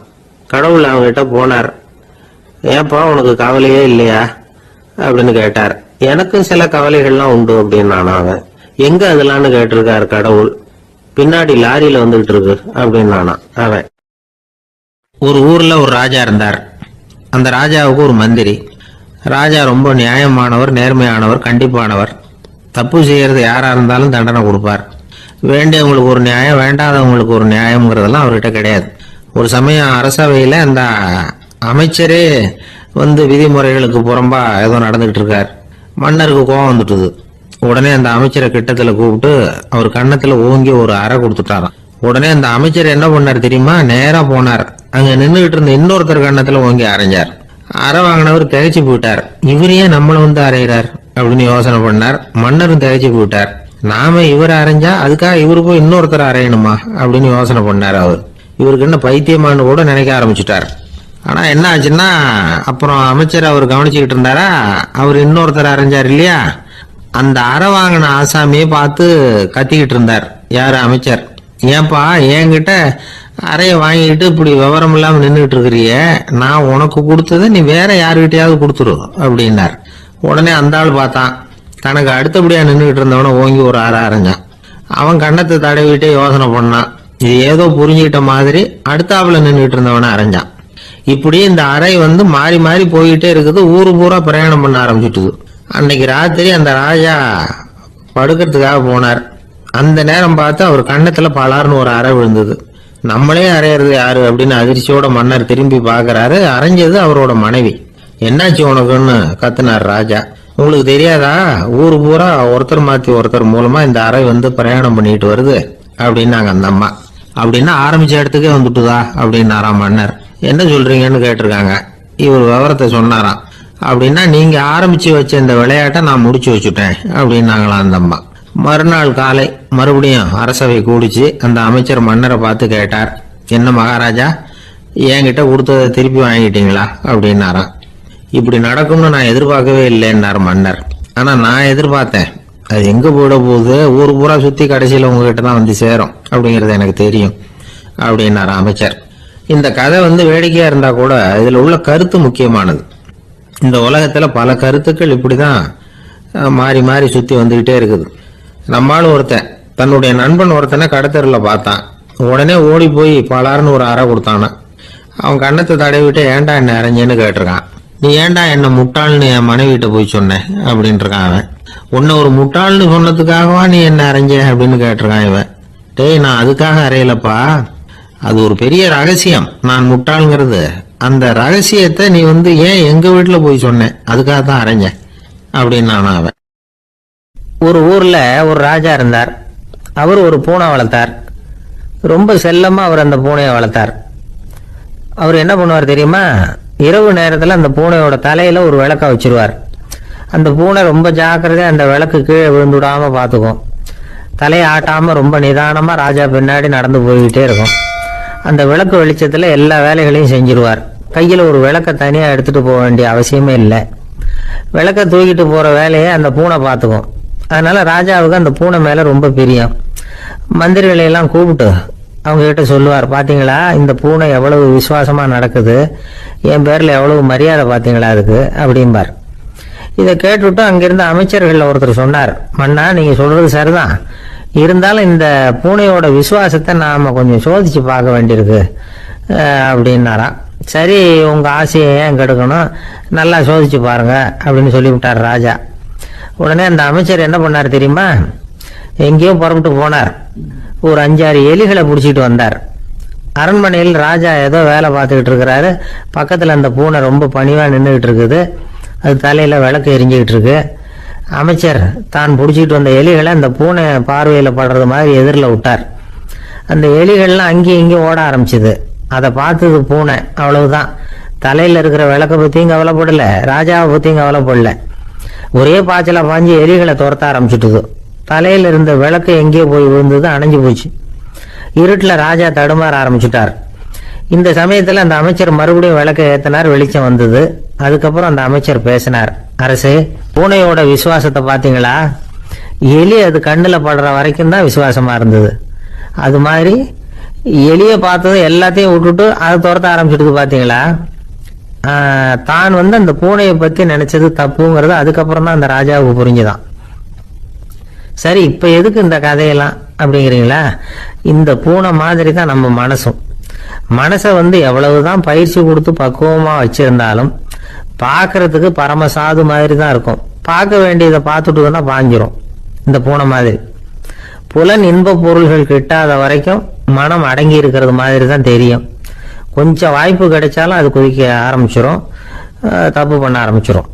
பெரிய பெரிய முனிவர்கள் வாழ்க்கையில நடந்த வீழ்ச்சி இதை தான் நிரூபிக்குது.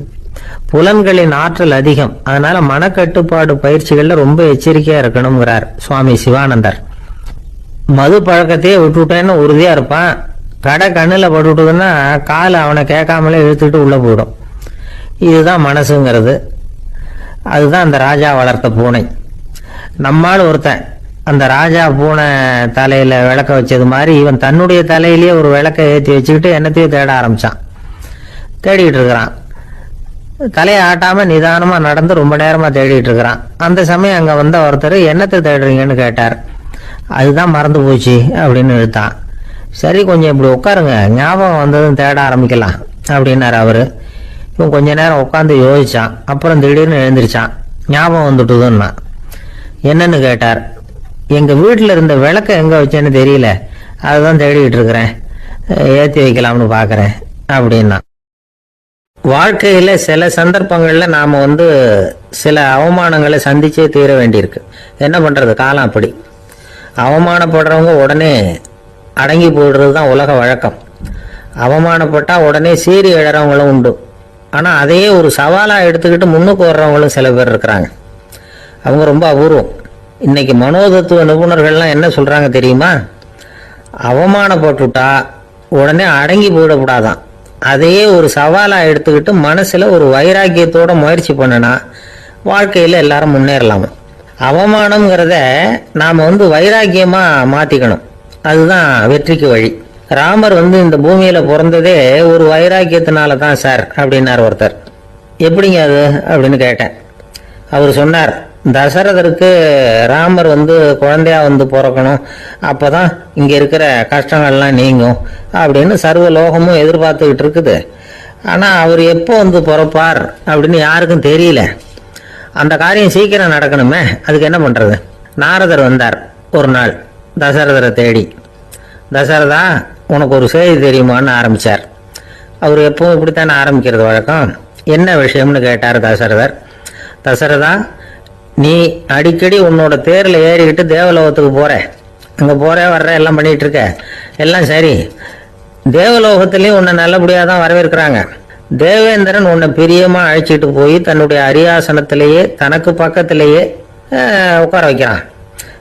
நீயும் சந்தோஷமாக உட்காந்து பேசிக்கிட்டு வந்துடுற. ஆனால் நீ இங்கே வந்ததுக்கு அப்புறம் அங்கே என்ன நடக்குது தெரியுமா உனக்கு அப்படின்னாரான் நாரதர். என்ன நடக்குது எனக்கு ஒன்றும் தெரியலையே அப்படின்னாரான் தசரதர். நாரதர்கிட்ட கிட்டத்தில் கேட்டிருக்காரு, கொஞ்சம் சொல்லுங்க என்னது அப்படின்னு. அவர் நெருங்கி வந்தாராம். நாரதரும் மெதுவாக அவர் காதோட காதாக சொன்னாராம். அதாவது நம்ம பாஷையில் சொல்ல போனால் பற்ற வைக்கிறார். நீ அங்கே தேவேந்திரங்கிட்ட உட்காந்து பேசிவிட்டு வந்த பிறகு நீ அங்கே உட்காந்துருந்த அரியாசனத்தை தண்ணி ஊற்றி கழுவி சுத்தப்படுத்துகிறாங்க. நீ என்ன அந்த அளவுக்கு சுத்தம் இல்லாத ஆளா, தினம் குளிக்காமையா இருக்கிற அப்படின்னாராம். தசரதருக்கு இது ரொம்ப அவமானமாக போயிட்டுது. அப்படியே செய்கிறாங்க அப்படின்னாராம். ஆமாம், நீ வேணும்னா நான் சொல்கிறது உண்மையா இல்லையா அப்படின்னு சோதனை பண்ணி பார்த்துக்கோ அப்படின்னாரான் நாரதர். உடனே தசரதர் இதுக்காகவே புறப்பட்டு தேவலோகம் போனார். அங்கே வழக்கம் போலவே இவரை கூப்பிட்டு உட்கார வச்சு பேசிக்கிட்டு இருந்தான் தேவேந்திரன். கொஞ்ச நேரம் பேசிக்கிட்டு இருந்துட்டு சரி நான் கிளம்புறேன்னு புறப்பட்டார். சரி, அவனும் வாசல் வரைக்கும் வழி அனுப்பி வச்சுட்டு உள்ளே போயிட்டான். தசரதர் வெளியில் கொஞ்ச நேரம் மறைஞ்சி இருந்துட்டு மெதுவாக உள்ளே எட்டி பார்த்தார் என்ன நடக்குதுன்னு. நாரதர் சொன்னது உண்மைதான். தசரதர் உட்கார்ந்திருந்த ஆசனத்தை அங்கே 2 தேவர்கள் கழுவி சுத்தப்படுத்திக்கிட்டு இருக்கிறாங்க. தசரதரால் இதை தாங்கிக்க முடியல. அவருக்கு ரொம்ப அவமானமாக போச்சு. நேராக கிடுகிடுன்னு தேவேந்திரங்கிட்டே போனார். நான் உட்கார்ந்துருந்த இருக்கையே சுத்தம் பண்ணுறியே, நான் என்ன அந்த அளவுக்கு பாவியா அப்படின்னு கேட்டார். ரொம்ப கோபமாக கேட்டார். தசரதரே, மனுஷனுக்கு 3 கடன்கள் உண்டு. தேவ கடன், ரிஷி கடன், பித்ரு கடன். இதை தீர்க்காதவன் பாவியாகிறான். இதில் மகனை பெறுவதால் தான் பித்ரு கடன் தீரும். உனக்கு மகன் கிடையாது, அதனால நீ பாவியாகிற. பாவி உட்கார்ந்துருந்த இடம்ங்கிறதுனால அதை சுத்தம் செய்ய வேண்டியது எங்கள் கடமை அப்படின்னு நானும் தேவேந்திரன். இந்த இடத்துல தசரதருக்கு ஏற்பட்ட அவமானம் ஒரு வைராக்கியமாக மாறிச்சு. தேவேந்திரனே கேட்டுக்கோ, ஒரு மகனை பெற்ற பிறகுதான் இந்த சபையில மறுபடியும் அடி எடுத்து வைப்பேன் அப்படின்னு சொல்லிட்டு போயிட்டாராம். போய் புத்திர காமேஷ் யாகம் பண்ணார். புத்திரர்கள் பிறந்தார்கள். இந்த கதையில உள்ள கருத்து என்னன்னா, தேவேந்திரன் தசரதரை அப்படி அவமானப்படுத்தலைன்னா அவருக்கு இப்படி ஒரு வைராக்கியம் பிறந்திருக்குமா? யோசிச்சு பார்க்கணும். நமக்கு ஏற்படுகிற சில அவமானங்களையும் வைராக்கியமா மாத்திக்குவோம். அப்படி மாத்திக்கிட்டோம்னா வாழ்க்கையில முன்னேறலாம். நம்ம ஆளுங்க சில பேர் அவமானத்தை வைராக்கியமா மாத்திக்கிறது எப்படி தெரியுமா? நம்மகிட்ட ஒரு பையன் சொன்னான், எங்க அப்பா என்னை எல்லாருக்கும் முன்னாடி வச்சு திட்டு விட்டார், பொறுப்பு இல்லாம ஊர் சுத்துறேன்னு சொல்லி அவமானப்படுத்தி விட்டார். இனிமே நீ என் முகத்திலேயே முழிக்காதரா போடான்னு வேற சொல்லிவிட்டார். எனக்கு ரோஷம் வந்துட்டுது. அந்த அவமானத்தை வைராக்கியமா மாத்திக்கிட்டேன். அன்னையிலிருந்து அவர் முகத்திலேயே முழிக்கிறது இல்லை அப்படின்னா. அப்படியான்னு கேட்டோம். ஆமாங்க, அவர் வீட்டில் இல்லாத நேரமாக பார்த்து உள்ள சமையல் கட்டுக்கு போய் சாப்பிட்டுட்டு நைஸாக வெளியில் வந்துடுவேன் அப்படிங்கிறான் அவன். எனக்கு இது மட்டும்தான் சார் தெரியும், இதை தவிர வேற எதுவும் தெரியாது அப்படின்னு சொல்லிக்கிட்டே காலம் தள்ளுறவங்க ரொம்ப பேர். அவங்க எல்லாம் கஷ்டப்பட வேண்டியிருக்கும். ஒருத்தர் தன்னுடைய தொழிலில் ரொம்ப கெட்டிக்காரராக இருக்கலாம். அதுக்காக எப்பவும் அதே ஞாபகத்தில் இருந்துக்கிட்டு உலகியல் அறிவு இல்லாமல் இருந்துடக்கூடாது. அது ஆபத்து. இதுக்காக நம்ம தாத்தா பாட்டிலாம் ஒரு கதை சொல்லுவாங்களே, கேள்விப்பட்டிருக்கீங்களா? ஒரு சமயம் ஒரு 4 பேர் சேர்ந்து வெளியூருக்கு பிரயாணம் போனாங்களாம். அந்த 4 பேர் எப்படி தெரியுமா? ஒருத்தர் வேதாந்தி, இன்னொருத்தர் சங்கீத வித்வான், 3வது ஆள் வைத்தியர், 4வது ஆள் ஜோசியர். இவங்க 4 பேரும் நண்பர்கள். அதனால சேர்ந்து புறப்பட்டாங்க. வழியில் ஒரு ஊரில் தங்கினாங்க. இருட்டி போச்சு. அதனால இன்னைக்கு ராத்திரி இங்கேயே தங்கி இருந்துட்டு நாளைக்கு புறப்படலாம் அப்படின்னு தீர்மானம் பண்ணாங்க. சாப்பாட்டுக்கு என்ன பண்ணுறது, அங்கேயே கடத்தெருவுக்கு போய் சாமான்லாம் வாங்கியாந்து சமைச்சு சாப்பிட்லாம்னு முடிவு பண்ணாங்க. 4 பேர் இருக்கிறதுனால ஆளுக்கு ஒரு காரியமாக செய்யலாம் அப்படின்னு வேலையை பிரிச்சுக்கிட்டாங்க. வைத்தியர் கரிகாய் வாங்க போனார், வேதாந்தி எண்ணெய் வாங்க போனார், ஜோசியர் பலசரக்கு வாங்க போனார், சங்கீத வித்வானுக்கு சமைக்கிற வேலை. எல்லாம் சரி, ஆனால் நடந்தது என்ன தெரியுமா? கடைத்தெருவுக்கு காய்கறி வாங்க போனார்ல வைத்தியர், அங்கே போய் மார்க்கெட்டில் பார்த்தார். ஒவ்வொரு கரிகாயாக எடுத்து பார்த்தார். இது பித்தம், உடம்புக்கு ஒத்துக்காது, இது வாயு, உடம்பு ஒத்துக்காது அப்படின்னு ஒவ்வொன்றா தள்ளினார். கடைசியில் ஒன்றுமே தேரல. வெறுங்கையோட திரும்பி வந்துகிட்டு இருக்கிறார். எண்ணெய் வாங்க போனார வேதாந்தி, அவர் ஒரு தொண்டையில் எண்ணெயை வாங்கினார். பேசாமல் அதை எடுத்துகிட்டு வர வேண்டியது தானே, முடியல. அவருடைய வேதாந்த மூளை சிந்திக்க ஆரம்பிச்சுட்டுது. இந்த தொன்னைக்கு எண்ணெய் ஆதாரமா அல்லது எண்ணெய்க்கு தொன்னை ஆதாரமா அப்படிங்கிற ஆராய்ச்சியில் இறங்கினார். என்னாச்சு தெரியுமா? அப்படி கவுத்து பார்த்தார். வாங்கின எண்ணெய் பூராவையும் வழியில் கொட்டிவிட்டு வெறும் தொண்டையோடு வந்து சேர்ந்தார். பலசரக்கு வாங்க போனார் ஜோசியர். அவர் ஒரு வழியில் பார்த்தாரு. வழியில் வந்தவங்களெல்லாம் அங்கங்கே ஒரு மரத்தடியில் உட்கார வச்சு அவங்களுக்கெல்லாம் ஆர்வம் சொல்ல ஆரம்பிச்சிட்டார். அப்படி ஒவ்வொருத்தராக சொல்லி முடிச்சுட்டு கடத்தருக்கு போய் சேர்ந்தார். இவர் அங்கே போய் சேர்றதுக்குள்ளே ரொம்ப நேரம் ஆகிட்டுது. கடையெல்லாம் பூட்டிட்டு போயிட்டாங்க. என்ன செய்யறது? அவரும் வெறுங்கையோட திரும்பி வந்து சேர்ந்தார். சரி, இவங்க கதை தான் இப்படி ஆச்சு. அங்கே சமைக்கிறதுக்காக உட்காந்துருந்தார் சங்கீத வித்வான். அவரு கதை என்னாச்சு தெரியுமா? அங்கே அவர் அடுப்பை பற்ற வச்சு ஒலையை கொதிக்க வச்சார். அதாவது ஒரு பானையில் தண்ணியை ஊற்றி அடுப்பில் வச்சார். அது கொதிக்க ஆரம்பிச்சது. தண்ணி கொதிக்கிற சத்தம் இருக்குதுல்ல, அது இவருக்கு தாளம் போடுறது மாதிரி இருந்தது. ஒரே குஷி, பாட ஆரம்பிச்சிட்டார். பாடிக்கிட்டே உற்சாகமாக கையில் இருந்த கரண்டியால் அந்த பானையில் தட்டினார், தாளம் போடுறதா நினச்சிக்கிட்டு. அவ்வளவுதான், பானை பட்டுன்னு உடஞ்சி போச்சு. தலையில் கையை வச்சுக்கிட்டு அவரும் உட்காந்துட்டார். எந்த தொழில் தெரிஞ்சாலும் சரி, அதை புத்திசாலித்தனமாக பயன்படுத்த தெரியலன்னா ஆபத்து தான். அதுக்காக தான் இந்த கதை. ஒரு பஸ்ஸு டிரைவர் ரொம்ப கெட்டிக்காரரு. பஸ்ஸை ரொம்ப திறமையாக ஆபத்து இல்லாமல் ஓட்டுனதுக்காக பரிசுலாம் வாங்கினவர். அவரை ஒரு படகு ஓட்டுறதுக்காக அழைச்சிட்டு போயிருக்கிறாங்க, மோட்டார் படகு. அதையும் ரொம்ப திறமையாக தான் ஓட்டிட்டு போயிருக்கிறாரு. நடுக்கடலில் போனதும் படகு நின்று போச்சு. மோட்டாரில் ஏதோ கோளாறு. என்ன செய்யலாம் அப்படின்னு அந்த டிரைவரை கேட்டிருக்கிறாங்க படகுல இருந்தவங்கெல்லாம். அப்போ அவர் சொன்னாராம், கவலைப்படாதீங்க, ஒன்றும் பிரச்சனை இல்லை, எல்லாரும் கொஞ்சம் கீழே இறங்கி பின்னாடி தள்ளுங்க, மோட்டார் ஸ்டார்ட் ஆகிடும் அப்படின்னாராம். ஒரு ஊரில் ஒரு ராஜா இருந்தார். அவர் ஒரு நாள் காலையில் அரண்மனையில் மேல் மாடத்தில் நின்றுகிட்டு இருந்தார். அப்போ ஒரு ஆள் வீதியில் ரொம்ப வேகமாக ஓடிக்கிட்டு இருக்கான். அதை ராஜா கவனிச்சார். அவன் மனசில் ஏதோ ஒரு தவிப்பு இருக்குங்கிறத புரிஞ்சுக்கிட்டார். உடனே அரண்மனை சேவகர்களை கூப்பிட்டார். அந்த ஆளை இங்கே அழைச்சிட்டு வாங்க அப்படின்னார். இவங்க ஓடி போய் அந்த ஆளை அழைச்சிட்டு வந்தாங்க. மன்னர் முன்னாடி நிறுத்தினாங்க. மன்னர் அவனை நிமிர்ந்து பார்த்தார். எதுக்காக இவ்வளவு வேகமா ஓடிக்கிட்டு இருக்கிற அப்படின்னு கேட்டார். இதுக்கு அவன் சொன்னா, மன்னா, நம்ம கோட்டையின் வடக்கு வாசல் இருக்கு இல்லையா, அது ஓரமா ஒரு பெரிய பாறாங்கல் கிடக்கு. அதுக்கு அடியில நான் ஒரே ஒரு வெள்ளி நாணயத்தை புதைச்சி வச்சிருக்கேன். அது இப்போ எனக்கு தேவைப்படுது. என்னுடைய மனைவிக்கு ஒரு பரிசு வாங்கி கொடுக்க வேண்டியிருக்கு. அதுக்காக தான் அவசரமா ஓடிட்டு இருக்கிறேன் அப்படின்னா. மன்னர் யோசனை பண்ணார். அப்புறம் சொன்னார், அதுக்காகவா இப்படி ஓடுற? பரவாயில்ல, அதை பத்தி கவலைப்படாத. நான் உனக்கு 10 வெள்ளி காசுகள் தர்றேன், வாங்கிட்டு திரும்பி போ அப்படின்னார். இவன் தலையை சொரிஞ்சான். மன்னா, நீங்க கொடுக்கறத ரொம்பவும் மகிழ்ச்சியோட வாங்கிக்கிறேன். இருந்தாலும் அதுக்கப்புறம் அந்த வடக்கு வாசலுக்கு போய் அங்க இருக்கிற ஒரு நாணயத்தையும் எடுத்துக்கிட்டு போயிடுறேனே அப்படின்னானா. இதை வரப்பா, அந்த ஒரு நாணயத்தை மறந்துடு, உனக்கு 100 வெள்ளி நாணயங்கள் தரேன் இருக்கார். மன்னா, ரொம்ப மகிழ்ச்சி, உங்க மாதிரி தாராள குணம் வேற யாருக்கும் வராது. நீங்க கொடுக்குற 100 நாணயங்களையும் வாங்கிக்கிறேன். இருந்தாலும் வடக்கு வாசலுக்கு போய் அதையும் எடுத்துக்கிட்டா 101 ஆயிடுமே அப்படின்னானா. இதை பாருப்பா, அந்த ஒரு நாணயத்தை மறந்துடு, அது எக்கேடாவது கெட்டு போட்டோம். நான் உனக்கு 100 பொற்காசுகள் தரேன், அதையாவது வாங்கிட்டு வந்த வழியிலேயே திரும்பி போடுன்னாராம். தங்க நாணயங்களே தரேன்னு சொல்றீங்க, தாராளமா வாங்கிக்கிறேன். இருந்தாலும் வடக்கு வாசலுக்கு போய் அப்படின்னு மறுபடியும் ஆரம்பிச்சான். அரசர் பொறுமை இழந்துட்டார். கடைசியா ஒரு முடிவுக்கு வந்துட்டார். இத பாருப்பா, உனக்கு என்னுடைய ராஜ்யத்திலேயே பாதியை கொடுத்துடுறேன். அப்படியாவது திருப்தியா திரும்பி போ அப்படின்னாராம். மன்னா, உங்களுடைய பெருந்தன்மைக்கு ஈடு இணையே கிடையாது. தேசத்திலேயே பாதி பிரிச்சு கொடுக்குறேன்னு சொல்றீங்க, அதனால உங்ககிட்ட ஒரு சின்ன வேண்டுகோள் அப்படின்னானா. சொல்லுன்னாராம் மன்னர் ஆர்வமா. இவன் மெதுவா ஆரம்பிச்சான். அப்படி இந்த ராஜ்யத்தை ரெண்டா பிரிக்கிறப்போ அந்த வடக்கு வாசல் இருக்கிற பக்கத்தை என்கிட்டயே கொடுத்துருங்க அப்படின்னானா. மன்னர் அசந்து போயிட்டார். இந்த கதை எதுக்காகன்னு கேட்டா, மனம்ங்கிறது ஒரு குரங்குங்கிறத புரிஞ்சுக்கிறதுக்காகத்தான். உன்னை புடிச்சுக்கிட்டா லேசில விடாது. அப்படிப்பட்ட மனச அறிவு தான் வழி நடத்தணும். அதுலதான் வாழ்க்கையின் வெற்றி அடங்கி இருக்குது. ஒரு சின்ன பையன் தெருவில் அழுதுகிட்டு இருந்தான். ஏன்பா அழுவுறேன்னு ஒரு பெரியவர் கேட்டார்.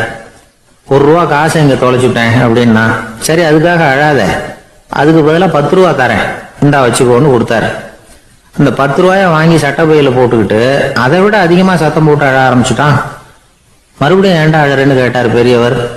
அந்த ₹1 கிடைச்சிட்டுதுன்னா இப்ப என்கிட்ட 11 ரூபா இருக்குமே, இப்போ 10 ரூபா தானே இருக்கு அப்படின்னு சொல்லிவிட்டு அழறான்.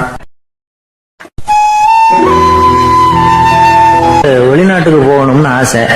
ஆனா அவனுக்கு எந்த மொழியும் தெரியாது. இருந்தாலும் சமாளிச்சுக்கலாம்னு முடிவு பண்ணிட்டு கிளம்பிட்டான். ஏதோ ஒரு தேசத்துக்கு போய் சேர்ந்தான். அங்க அவனுக்கு யாரையும் தெரியாது. அவங்க என்ன மொழியில பேசுகிறாங்க அப்படிங்கறது கூட புரியல. என்ன பண்றதுன்னு யோசனை பண்ணிட்டு ஒரு இடத்துல நின்றுட்டு இருக்கிறான். எதிர ஒரு பெரிய கட்டடம். நிறைய பேர் உள்ள போயிட்டு இருக்கிறாங்க. இவனும் அவங்க பின்னாடியே உள்ள போனான். ஒரு பெரிய அறை, அலங்காரம்லாம் பண்ணி வச்சிருக்கிறாங்க. நிறைய பேர் சாப்பிட்றதுக்காக உட்காந்துருக்கிறாங்க. இவனுக்கு நல்ல பசி, அதனால இவனும் உட்கார்ந்தான். சாப்பாடு போட்டாங்க, சாப்பிட்டான். அன்பான உபசரிப்பு.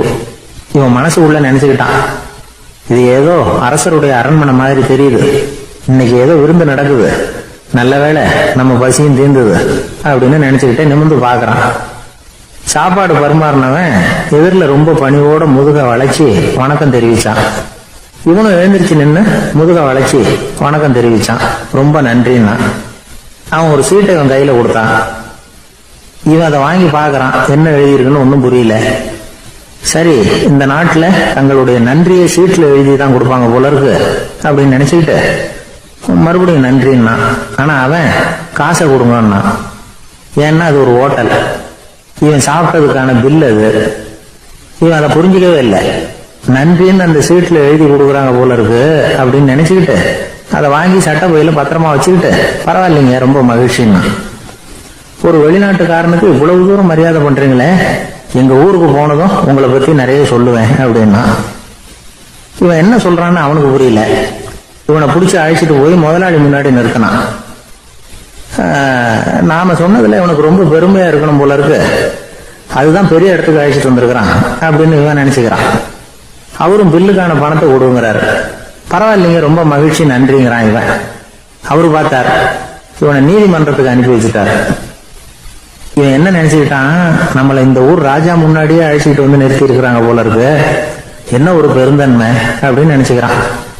நீதிபதி சொன்னார், சாப்பிட்டதுக்கான பணத்தை கொடுத்துரு, இல்லைன்னா அதுக்கான தண்டனையை அனுபவிக்க வேண்டி இருக்கும்னார். ராஜாவே நமக்கு நன்றி சொல்றாரு போல இருக்கு அப்படின்னு நினைச்சுக்கிறான் இவன். என் மகிழ்ச்சிக்கு எல்லையே இல்லைங்க அப்படின்னா. அவரு பார்த்தார், இவனுக்கு தண்டனை கொடுக்க வேண்டியதுதான் அப்படின்னு முடிவு பண்ணார். உடனே தீர்ப்பு எழுதினார்.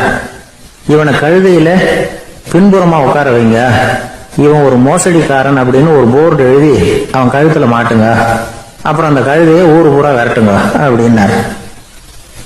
இவனுக்கு தான் மொழி புரியலையே, ஏதோ நடக்குது அப்படிங்கிறது மட்டும் புரியுது.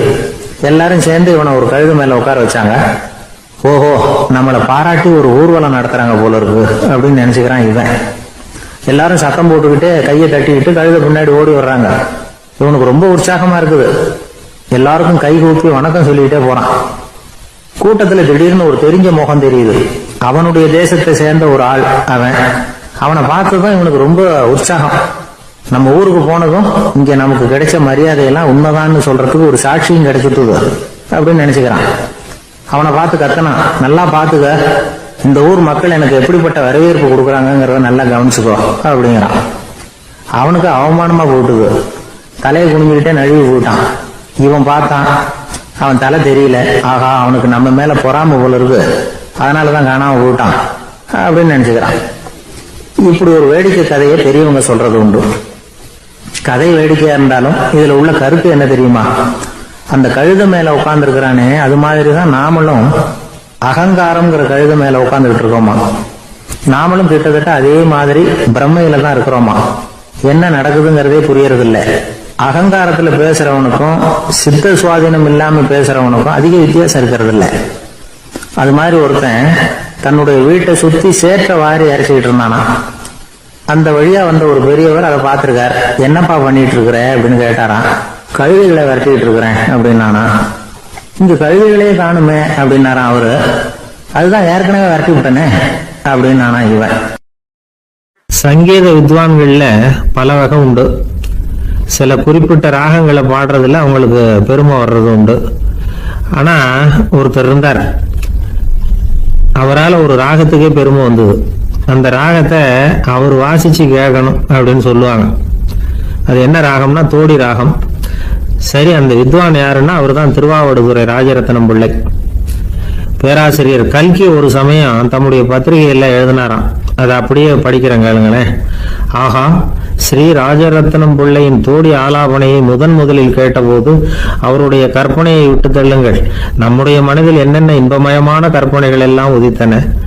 குழந்தை தாயிடம் கொஞ்சம் குரலை கேட்டோம், அன்னை குழந்தையிடம் கொஞ்சம் குரலை கேட்டோம், ரவியும் மன்மதனும் பேசிக்கொண்ட காதல் மொழிகளை கேட்டோம், முருகன் சிவபெருமான் செவிகுளிர மொழிந்த உபதேசத்தை கேட்டோம், கலைமகள் கவியனுக்கு அருளிய ஆசி மொழிகளை கேட்டோம், நாரத முனிவருடைய தம்பூரா சுருதியை கேட்டோம், ராவணன் தன் எலும்பை ஒடித்து வீணையாக செய்து வாசித்த கானத்தை கேட்டோம், கானப் பறவைகளின் கலகல ஒலியை கேட்டோம், கோல குயில்களின் குரல் இனிமையை கேட்டோம்.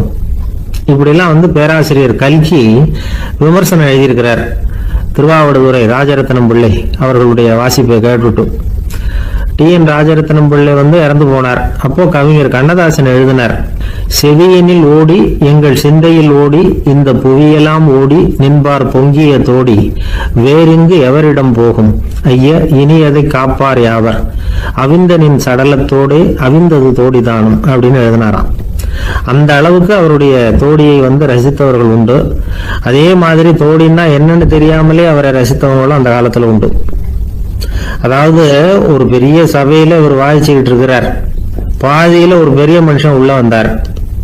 அவர் உடம்புல பட்டு வேஷ்டி, ஜருகை, அங்கவஸ்திரம், வாயில வெத்தலை, வாசனை புகையில, காதுல வைரக்கடுக்கன், கழுத்துல தங்க சங்கிலி, கை விரல் பூரா மோதிரம், கையில ஒரு வெள்ளி வெத்தலை பூட்டி, உதவிக்கு 2 பேர் பக்கத்துல. இவ்வளவு பந்தாவோட வர்றார் கச்சேரி கேட்கறதுக்கு. இப்படி வந்தவர் முதல் வரிசையில உட்கார்ந்தார். வித்வான் வாசிச்சு முடிச்சதும் இவர் அவரை பார்த்து, ஐயா, நீங்க தோடி வாசிக்கிறதுல ரொம்ப கெட்டிக்காரர்னு கேள்விப்பட்டிருக்கேன், அதை கேட்கறதுக்காக தான் மெனக்கிட்டு வந்திருக்கிறேன், அதை வாசிங்களேன் அப்படின்னாராம் இந்த பெரியவர். ராஜரத்னம் பிள்ளைக்கு ஒன்றும் புரியல. ஏன்னா இதுவரைக்கும் அவர் வாசிச்சுக்கிட்டு இருந்ததே அந்த தோடி ராகத்தை தான். அதை வாசிச்சு முடிச்சதும் அதை வாசிங்களேன்னு இவர் கேட்கிறார். அப்படின்னா இவரோட ஞானம் எப்படிப்பட்டது? இவ்வளவும் கேட்டுட்டு இப்படி கேட்கிறாரே அப்படின்னு அவர் யோசிச்சிருக்கிறார் ராஜரத்னம் பிள்ளை. உடனே என்ன பண்ணாரு தெரியுமா? பக்கத்துல ரொம்ப சாதுவா சுருதி போட்டுக்கிட்டு இருந்த ஒரு முதுகுல ஓங்கி ஒரு குத்து விட்டாராம். அவருக்கு ஒன்றும் புரியல, எதுக்கு நம்மளை அடிக்கிறாரு இவரு, நம்மளை குத்துறாரு வித்வான்னு. அவர் அதிர்ச்சியால இவர் நிமிர்ந்து பார்த்திருக்கார். அப்போ ராஜரத்னம் பிள்ளை சொன்னாராம், ஏய்யா ஐயா பெரிய மனுஷன், என்னுடைய பரம ரசிகர், தோடி ராகம் கேட்கணுங்கிறதுக்காக இவ்வளவு தூரம் வந்திருக்கிறார், முத வரிசையில் உட்கார்ந்துருக்கார். நீ இந்த சமயம் பார்த்து தோடி ராகம் வாசிக்கிற நாதஸ்வரத்தை வீட்டில் வச்சுட்டு வந்துட்டிய, இப்ப ஐயாவுக்காக அந்த ராகத்தை நான் எப்படி வாசிக்கிறது அப்படின்னு சொல்லிட்டு மறுபடியும் முதுகுல ஒரு அடி கொடுத்தாராம். அடி வாங்கினவருக்கே சிரிப்பு அடக்க முடியலையா. இமயமலை அடிவாரத்துல ஒரு மடம், அங்க ஒரு சன்னியாசி இருந்தார். அவர்கிட்ட ஒருத்தர் வந்தார், சுவாமி ஆசையை உதற நினைக்கிறேன், முடியல, ஒட்டிக்கிட்டே வருது அப்படின்னாராம். இப்படி உட்கார ஒரு கதை சொல்றேன் அப்படின்னு சொல்லி அவர் சொல்ல ஆரம்பிச்சாராம். அவர் சொன்ன கதை என்னன்னா, ஒரு ஊர்ல ஒரு ஆள் இருந்தான். அவன் பேரு குப்புசாமி. அவன்கிட்ட எப்பவும் ஒரு பழைய தொப்பி இருக்கும், விடவே மாட்டான். அதனால அவனை எல்லாரும் தொப்பி சாமி அப்படின்னு தான் கூப்பிடுறது வழக்கம். ஒரு புது தொப்பி வாங்கிக்கப்படாதாப்பா அப்படின்னு நண்பர்கள்லாம் சொல்லி பார்த்தாங்க. பணத்துக்கு எங்க போவேன் அப்படின்னு விட்டானா. பணம் வச்சிருக்கான், செலவு பண்ண மனசு வரல, மகா கஞ்சன். பழைய பாட்டில்கள்லாம் வாங்கி வித்துக்கிட்டு இருந்தான். அப்படி ஒரு தடவை பழைய கண்ணாடி சாமான்களை ஏலத்தில் எடுத்தப்போ அதில் ஒரு அருமையான சென்ட் பாட்டில் கிடைச்சிது. உடனே ஒரு ஐடியா பண்ணான், அந்த சென்ட்டை வந்து சின்ன சின்ன பாட்டில்களில் அடைச்சி ஜன்னல் ஓரமாக அடுக்கி வச்சுட்டான். அதை விற்றா நிறைய பணம் கிடைக்குமே, அதனால். இதுக்கு இடையில ஒரு நாள் அவன் வந்து அப்படியே உட்காந்துருந்தான். அந்த நேரம் நண்பன் வந்தான். ஏண்டா உன் பழைய தொப்பியை மாற்றப்படாதா, ஊரில் எல்லாரும் கேலி பேசுகிறாங்களே ஒன்று தொப்பி சாமின்னு அப்படின்னு சொல்லி கேட்டிருக்கான். இந்த சென்ட்டு பாட்டில் விற்றதும் பணம் வரும், அதுக்கப்புறம் பார்க்கலாம் அப்படின்னு நானா இவன். சரி வா நீச்சல் குளத்துக்கு போயிட்டு வருவோம் அப்படின்னு கூப்பிட்டுருக்கான் நண்பன். 2 பேரும் போனாங்க. அதே நேரம் அந்த ஊர் நீதிபதியும் அங்கே குளிக்க வந்தாராம். அவர்கிட்ட இருந்தது விலை உசந்த ஒரு புது தொப்பி. அதை அங்கே இருந்த ஸ்டாண்டில் மாட்டிவிட்டு குளிக்க போனார். இதுக்கிடையில் குப்புசாமி குளிச்சுட்டு வந்தான். அவனுடைய பழைய தொப்பியை காணலை. அந்த புது தொப்பியை பார்த்தா இது நண்பனுடைய வேலை தான் அப்படிங்கிறதாக புரிஞ்சுக்கிட்டு அதை எடுத்து மாட்டிட்டு வந்துட்டான். நீதிபதி குளிச்சுட்டு வந்து பார்க்குறாரு, தொப்பியை காணும். போலீஸில் புகார் கொடுத்தார். அவங்க வந்து தேடினாங்க. ஒரு மூலையில் பழைய தொப்பி கிடச்சிது. அடடா இது நம்ம குப்புசாமியோட தொப்பி இல்லையா அப்படின்னு நானா ஒருத்தன். உடனே அவன் வீட்டுக்கு தேடிட்டு போயிருக்காங்க. அங்கே போய் பார்த்தா புது தொப்பி அங்கே இருக்குது. உடனே அவனுக்கு 1000 ரூபாய் அபராதம் போட்டாங்களாம். அவன் பணத்தை கட்டிவிட்டு ரொம்ப எரிச்சலோடு வீட்டுக்கு வந்தான். பழைய தொப்பி கண்ணில் பட்டது. மறுபடியும் உன்னால தானே எனக்கு 1000 ரூபா நஷ்டம் அப்படின்னு சொல்லி அதை எடுத்துக்கிட்டு அப்படி போயிருக்கான்.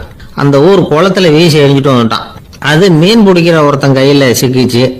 அவன் வர்ற வழியில் அதை எடுத்து வேகமாக வீசி எறிஞ்சான். அது நேராக குப்புசாமி வீட்டு ஜன்னல் வழியாக உள்ளே வந்து இந்த சென்ட்டு பாட்டில்கள் மேலே விழுந்து எல்லாம் உடஞ்சி நொறுங்கி போச்சு. குப்புசாமி பார்த்தான். தோட்டத்தில் ஆழமாக ஒரு குழியை வெட்டினான்.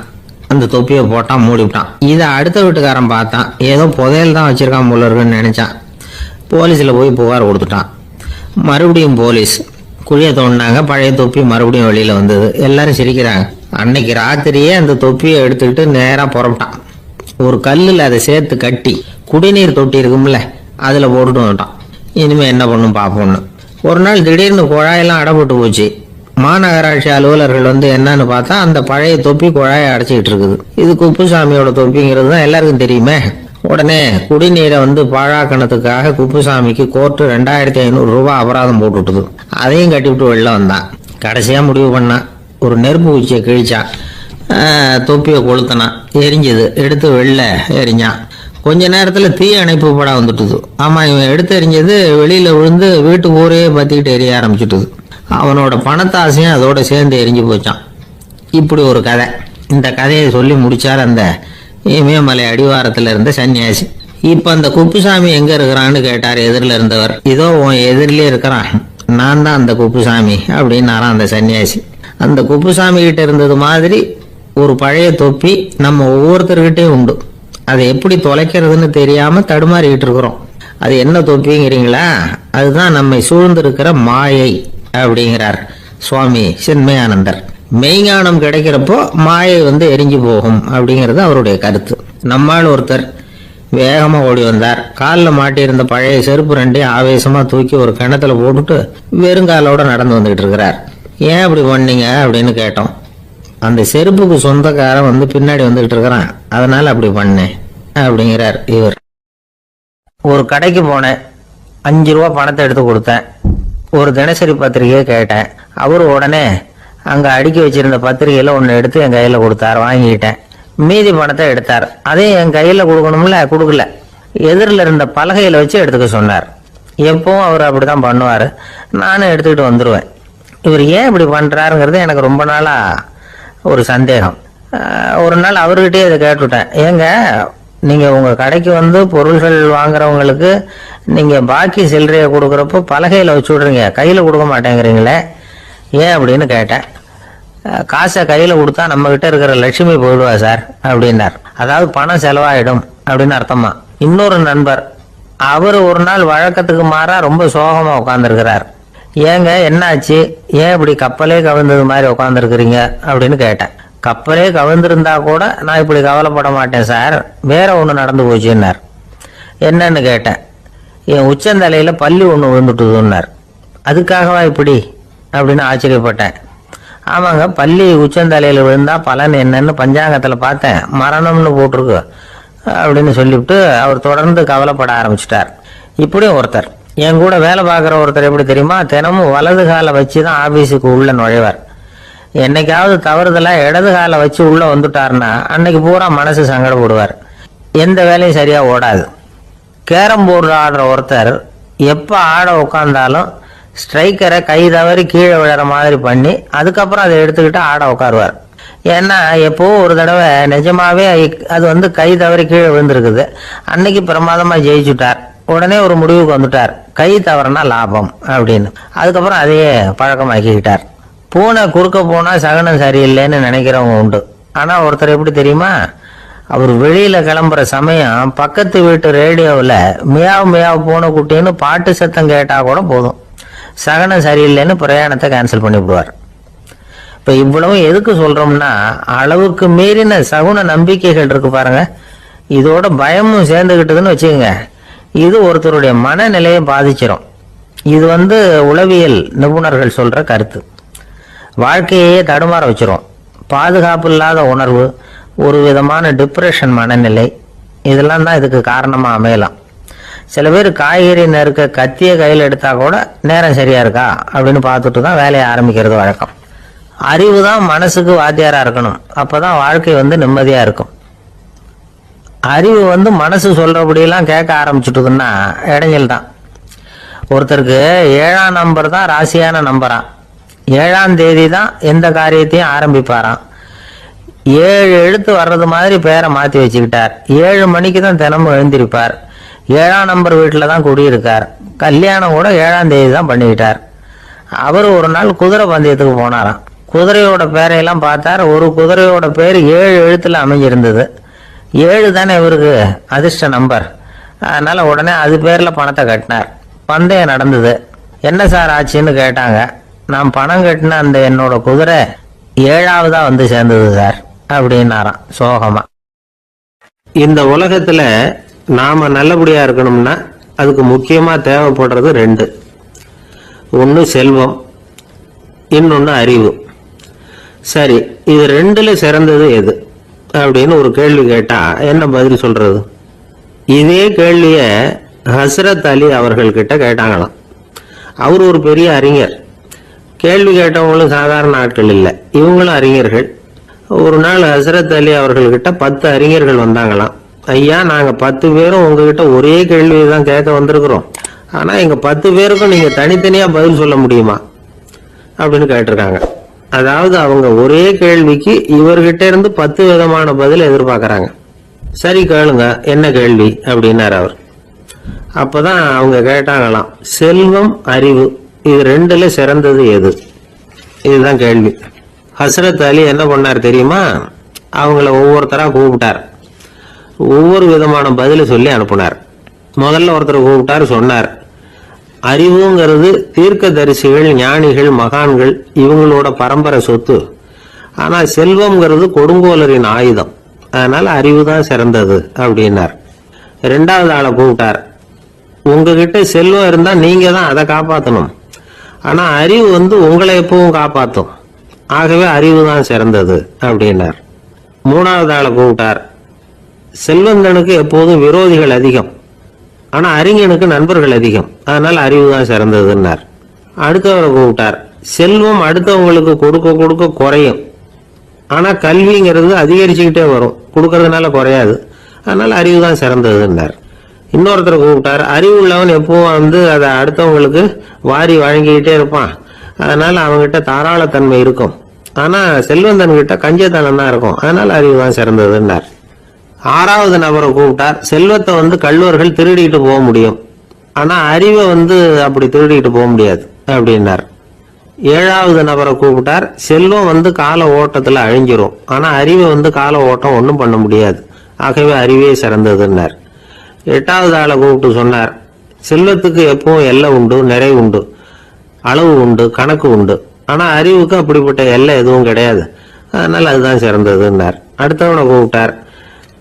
செல்வம் உள்ளத்துல உள்ள ஒளியை போக்கி விடும், இருட்டை உண்டாக்கி விடும், விருந்த மனப்பான்மையை குறுகலாக்கி விடும். ஆனா அறிவு அப்படி இல்லை, இருண்ட உள்ளத்துல ஒளியை பாய்ச்சி அதை விசாலப்படுத்துது, அதுதான் சிறந்ததுன்னார். கடைசியா 10வது நபரை கூப்பிட்டார். செல்வம் மனசுல செருக்கை உண்டாக்குது, ஆணவத்தை ஏற்படுத்துது, அதனால நானே கடவுள்னு நினைக்கிற அளவுக்கு மனுஷனை தாழ்த்தி விடுது. ஆனா அறிவு பணிவையும் பண்பாட்டையும் வளர்க்குது, அதனால அறிவு தான் சிறந்ததுன்னார். ஆக இப்படி 10 பேருக்கும் 10 விதமா பதில் சொன்னது மூலமா ஹஸ்ரத் அலி அவர்கள் அறிவுதான் செல்வத்தை விட சிறந்தது அப்படிங்கிறதுக்கு 10 காரணங்களை சுட்டி காட்டியிருக்கார். அந்த அறிஞர் 10 பேர் கேட்ட ஒரே கேள்விக்கு 10 பதில் சொன்னார். நமக்கு வேண்டிய ஒருத்தர் 10 பேர் கேட்ட கேள்விக்கு ஒரே பதில சொல்லி சமாளிச்சார். கேள்வி என்ன தெரியுமா? என்கிட்ட வாங்கின கடனை எப்பயா திருப்பி கொடுக்க போற? இதுதான் அந்த 10 பேரும் கேட்ட ஒரே கேள்வி.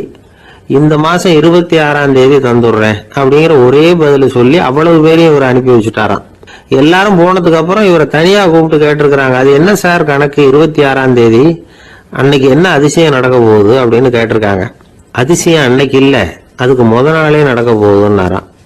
விவரமா சொல்லுங்கன்னு இருக்காங்க. வேற ஒண்ணும் இல்லைங்க, 26ஆம் தேதி தானே எல்லாரையும் வர சொல்லி இருக்கிறேன், அதுக்கு முத நாளே நான் புறப்பட்டு தலைமறைவாயிட போறேன் அப்படின்னாராம். ரொம்ப பெருமையா. ஒரு இலக்கிய கூட்டம் ஏற்பாடு பண்ணிருக்கிறோம், நீங்க அவசியம் வந்து அதுல பேசணும் அப்படின்னு கேட்டுக்கிட்டார் ஒருத்தர். வேணாங்க, 4 பேருக்கு முன்னாடி வந்து நிக்கிறதுன்னா எனக்கு ரொம்ப கூச்சமா இருக்கும் அப்படின்னாரு இவரு. ஏன் சார் இன்னமும் குழந்தை மாதிரி கூச்சப்படுறீங்களே அப்படின்னாரு அவர் ஒரு மாதிரியா சமாளிச்சு அனுப்பி வச்சுட்டு அதுக்கப்புறம் அதை பத்தி இவர் யோசிச்சு பார்த்திருக்கார். சில நிபுணர்கள் எழுதியிருக்கிறத படிச்சும் பார்த்திருக்கிறார். மனோதத்துவ நிபுணர்கள் என்ன சொல்றாங்க தெரியுமா? 10% 20% குழந்தைகள் பிறக்கிறப்பவே கூச்ச சுபாவம் கொண்டதா தான் இருக்குதான். ஒரு தாத்தா தன்னோட பேர பிள்ளைய ஆசையா கூப்பிடுறார் விளையாட்டு காட்ட, அதை அழுதுகிட்டு ஓடி போகுது. ஒரு அம்மா தன்னோட பிள்ளைய பள்ளிக்கூடத்துல சேர்க்கறதுக்காக கூப்பிட்டுக்கிட்டு போறாங்க. அந்த புள்ள அம்மாவோட முந்தானையில ஒளிஞ்சுக்கிட்டு வெளில வரமாட்டேங்குது. இவங்களெல்லாம் எப்படி சமாளிக்கிறது? குழந்தைகளோட கூச்ச சுபாவத்தை போக்குறது எப்படி? இதுக்கு நிபுணர்கள் சில யோசனைகளை சொல்லி இருக்கிறாங்க. மற்றவங்களுக்கு முன்னாடி என் பையனுக்கு கூச்சம் ரொம்ப அதிகம் சார், மற்றவங்க பார்த்தா ரொம்ப வெக்கப்படுறான், இப்படி சொல்ற அப்பாக்கள் உண்டு. என் பையன் புது மனுஷால பார்த்தா அட்டையா ஒட்டிக்குவான் சார் அப்படின்னு சொல்ற அப்பாக்களும் உண்டு. இப்படிலாம் குழந்தைகளுக்கு வந்து முத்திரை குத்துறது ரொம்ப தப்பான். புதுசா யாராவது வீட்டுக்கு வந்தா குழந்தை தானா தன்னோட கூச்சத்தையும் பயத்தையும் போக்கிக்கிட்டு சகஜமா மாறி வர்றதுக்கு வாய்ப்பு கொடுக்கணுமா. ஒரு கூட்டத்துக்கோ அல்லது சொந்தக்காரங்க கல்யாணத்துக்கோ குழந்தைய அழைச்சிட்டு போறீங்க, அங்க போய் கட்டாயப்படுத்தி குழந்தைய மற்றவங்க கிட்ட பேச சொல்லக்கூடாது. சில சமயம் குழந்தை தானா தன்னுடைய கூச்ச சுபாவத்தை விட்டு பேசுறதுக்கு முன் வந்தா அதை பாராட்டணும். குழந்தை கலகலப்பு இல்லாம மௌனமா இருந்ததுன்னா அதையும் கண்டுக்க கூடாது. குழந்தை பேச ஆரம்பிச்சா அதை ஆர்வத்தோட கவனிக்க தெரியணும். கலந்து உரையாடுற பழக்கத்தை வீட்லயே ஆரம்பிக்கலாம். கேட்டதுக்கு பதில் சொல் அப்படின்னு நீங்க அதிகாரம் பண்ணிட்டு இருக்க கூடாது. அது வந்து குழந்தைக்கு பேசுற சந்தர்ப்பத்தை குறைச்சிருமா. இப்ப நாம அதிகாரம் பண்ணா கேலி செய்யற பழக்கம் குழந்தைகளை வந்து ரொம்ப பாதிச்சிருமா. பெரியவங்களானதுக்கு அப்புறமும் சில பேர் கூச்சத்தோடவும் பயத்தோடவும் இருக்கிறதுக்கு இதுதான் காரணம். சின்ன வயசுல அவங்க எல்லாம் ஏதாவது கேலிக்கு ஆளாகி இருப்பாங்க. 2வது குழந்தை மூத்த குழந்தைய வந்து கேலிக்கு ஆளாகிற சந்தர்ப்பங்களை கண்டு கேலி பண்ணினா அது இளம் நெஞ்சங்களை விட்டு நீங்கிறதே இல்லையா. எப்பவும் குழந்தையோட நடை உடை பாவனைகளை பத்தி சொல்லிக்கிட்டே இருக்கக்கூடாதான். அதுவே கூச்ச சுபாவத்தை கொண்டுட்டு வந்துருமா. அப்பா எங்கன்னு யாராவது கேட்டா இது மாதிரி இன்ன காரியத்துக்காக வெளியில போயிருக்கார், இத்தனை மணிக்கு திரும்பி வருவார் அப்படின்னு சொல்ற அளவுக்கு குழந்தைகளை வந்து பழக்கப்படுத்தி வைக்கணும். போன்லயே யாராவது விசாரிச்சா கூட இது மாதிரி பதில் சொல்லு அப்படின்னு சொல்லணும். சின்ன சின்ன மீட்டிங்ல 4 வார்த்தை பேச தயார் பண்ணலாம். ஒரு கடையிலயோ அல்லது ஹோட்டல்லையோ ஏதாவது விவரம் கேட்கணும்னா உங்க குழந்தைய தைரியமா அனுப்புங்க. குழந்தைகள் பணிவாகவும் பொறுமையாகவும் விவரம் கேட்கிறப்போ கூச்ச சுபாவம் தானா போயிடும். சின்ன வயசுலயே இப்படி எல்லாம் பழக்கப்படுத்தினாதான் வருங்காலத்துல தைரியமா இந்த சமுதாயத்துல வாழ முடியும். இல்லைன்னா 60 வயசுலயும் அடுப்பங்கரையை விட்டு வெளில வர்றதுக்கு கூச்சப்பட்டுக்கிட்டு தான் இருக்க வேண்டியிருக்கும். இந்த காலத்து பிள்ளைங்க எவ்வளவோ பரவாயில்ல, எதுக்கும் தயங்குறது இல்லை, கூச்சப்படுறது இல்லை. ஒரு அம்மா அடுப்பங்கரையிலேருந்து சத்தம் போட்டாங்க, டேய் ராமு, தயவு பண்ணி அந்த டிவியை நிறுத்துறா, அந்த பெண்ணோட குரல் மகா மோசம், அடுப்பங்கரையில் இருக்கிற என்னாலேயே அதை சகிச்சுக்க முடியல அப்படின்னாங்களாம். உடனே பையன் கொஞ்சம் கூட தயங்காம பதில் சொல்றான், அம்மா இந்த குரல் டிவியிலிருந்து வரல, எழுத்த விட்டு மாமி தான் இங்க வந்திருக்கிறாங்க, அவங்க தான் இப்போ என்னோட பேசிக்கிட்டு இருக்கிறாங்க அப்படின்னு. வங்க நாவலாசிரியர் சரத் சந்திரர் ஒரு நண்பர் அவர்கிட்ட வந்தார். வழக்கமா எல்லா எழுத்தாளர்கள்கிட்டையும் கேட்கிற ஒரு கேள்வியை கேட்டார். நீங்க எழுத்துத்துறைக்கு வந்தது எப்படி? இதுதான் கேள்வி. அதை தெரிஞ்சு என்ன பிரயோஜனம்னார் சரத் சந்திரர். சும்மா சொல்லுங்களேன், தெரிஞ்சுக்கிறேன் அப்படின்னார் வந்தவர். சரி சொல்றேன்னு ஆரம்பிச்சார். நான் ரங்கூன்ல வேலை பார்த்துக்கிட்டு இருந்தேன். சம்பளம் பத்தல. வேலையும் பார்த்துக்கிட்டு ஒரு பலசரக்கு கடை வைக்கலாம்னு நினைச்சேன். என்னால மளிகை கடை வச்சு சரியா நடத்த முடியுமாங்கிற சந்தேகம் என் மனைவிக்கு. அதை சோதனை பண்ணி பார்க்கணுங்கிறதுக்காக சில பொருள்களின் அளவு, அதோட விலை, இப்படி சிலதை சொல்லி எல்லாத்தையும் மனக்கணக்கா கூட்டி போட சொன்னாங்க. என்னால சரியா கூட்டி சொல்ல முடியல. உங்களால மளிகை கடை நடத்த முடியாதுன்னு சொல்லிவிட்டாங்க. உடனே என்ன பண்றது, வேற வழி இல்லை, கதை எழுத ஆரம்பிச்சுட்டேன் அப்படின்னார். கேட்டவருக்கு சிரிப்பு வந்துட்டுதான். சரத் சந்திரர் ஒரு பக்கம் சீரியஸான நாவல்கள், சிறுகதைகள் எழுதியிருந்தாலும் அவருடைய இன்னொரு பக்கம் வேற விதம். நண்பர்கள் கிட்ட பேசும்பொழுதும் சரி, அவர்களுக்கு கடிதங்கள் எழுதும் போதும் சரி, கேலியும் கிண்டலும் நகைச்சுவை உணர்வும் அதிகமா இருக்கும். காந்திஜி ஒரு சமயம் கல்கத்தாவுக்கு வந்திருந்தார். தேசபக்தர்கள் பல பேர் அவர்கிட்ட பேசிக்கிட்டு இருந்தாங்க. அப்போ சரத் சந்திரரும் அங்க இருந்தார். கிரண் சங்கர் ராய் அப்படிங்கிறவரும் அங்க இருந்தார். அவர் சொன்னாராம், காந்திஜியோட பழகிய முதல் வங்காளி நான் தான். போயர் யுத்த காலத்துல இவர் லண்டனுக்கு வந்திருந்தப்போ என்கிட்ட தான் வங்காள மொழி கத்துக்கிட்டார் அப்படின்னாராம். உடனே சரத் சந்திரர் காந்திஜியை பார்த்து, இவர் உங்களுக்கு வங்காள மொழி கத்து கொடுத்தது உண்மைதானா அப்படின்னாராம். ஆமான்னாராம் காந்தி. அதனாலதான் உங்களால வங்காள மொழி கத்துக்க முடியல அப்படின்னாராம். எல்லாரும் சிரிச்சாங்களாம். சரத் சந்திரர் சாம்தா பேர் அப்படிங்கிற கிராமத்துல தங்கி இருந்தார் ஒரு இலக்கிய நிகழ்ச்சியில கலந்துக்கிறதுக்காக. அதுக்காக ஒரு கல்கத்தாவுக்கு போக வேண்டிய சூழ்நிலை. அதுக்காக புறப்பட்டார். அந்த சமயத்துல பின்னாடி இருந்து யாரோ அவரை கூப்பிட்டாங்க. இப்படி கூப்பிட்டவரை பார்த்து இன்னொருத்தர் யாரோ அதட்டி இருக்கிறாங்க. போகிறவரை ஏன் இப்படி கூப்பிடுறீங்க அப்படின்னு. ஏன் கூப்பிட்டா என்னன்னு கேட்டிருக்கார் சரத் சந்திரர். புறப்படுறவங்கள பின்னாடி இருந்து கூப்பிடுறது அபசகனம், போற இடத்துல ஏதாவது ஆபத்து வரலாம் அப்படின்னு அதுக்கு விளக்கம் கொடுத்திருக்கிறார் அவர். உடனே சரத் சந்திரர் சொன்னாராம், இதோ இவங்க என்ன இலக்கிய கூட்டத்துக்கு அழைச்சிட்டு போறாங்களே, இதை விட வேற என்ன ஆபத்து வந்துட போகுது அப்படின்னாராம். இப்படி சரத் சந்திரருக்கு இயல்பாவே நகைச்சுவை உணர்வு உண்டு. அவருடைய நண்பர் ஒருத்தர் வீட்டுக்கு கூப்பிட்டு இருந்தார். அங்க ஒரு கச்சேரிக்கு ஏற்பாடு பண்ணியிருந்தாங்க. சரத் சந்திரருக்கு இயல்பாவே கச்சேரியில நீண்ட ஆலோசனையெல்லாம் கேட்கறதுக்கு பொறுமை இருக்காது. அதனால மெதுவா பாட போறவர் எப்படி அப்படின்னு கேட்டிருக்கார். அவருக்கு ரொம்ப நல்லா பாட தெரியும் அப்படின்னு சொல்லியிருக்கிறாங்க. அதுக்கு சரத் சந்திரர், பாட தெரியுங்கிறது சரி, பாட்டை நிறுத்த தெரியுமா அதை சொல்லுங்க முதல்ல அப்படின்னாராம். ஒரு பெரியவர் உட்கார்ந்துருக்கிறார். அவரை சுத்தி அவருடைய தோழர்கள் உட்கார்ந்துருக்கிறாங்க. ஏதோ ஒரு முக்கியமான செய்தியை அவர் அவங்களுக்கு சொல்லிட்டு இருக்கிறார். அவங்களும் ஆர்வமா கேட்டுக்கிட்டு இருக்கிறாங்க. இந்த சமயத்துல யாரோ ஒரு ஆள் வேகமா அங்க வர்றார். வர்ற வேகத்திலேயே எனக்கு ஏதாவது உதவி செய்யுங்க அப்படின்னு கேட்டுக்கிட்டே வர்றார். கேட்கறது உதவி, ஆனா குரல் மிரட்டுறது மாதிரி இருக்கு, அதட்டி கேட்கறது மாதிரி இருக்கு. இதை கேட்டதும் அந்த பெரியவர் ஆத்திரப்படலை, ஆனா அவரை சுத்தி இருந்தவங்க ஆத்திரப்பட்டாங்க. இதை பெரியவர் கவனிச்சார். கொஞ்சம் அமைதியா இருங்கன்னார். வந்தவரை கூப்பிட்டார். அவருக்கு சில பொருள்களை கொடுத்தார். என்னங்க இப்போ உங்களுக்கு மகிழ்ச்சி தானே அப்படின்னார். அப்படின்னு அலட்சியமா அவர் சொல்றார். நான் உங்களை நல்ல முறையில நடத்தினேன்னா அப்படின்னு கேட்கிறாரு அவர் மறுபடியும்.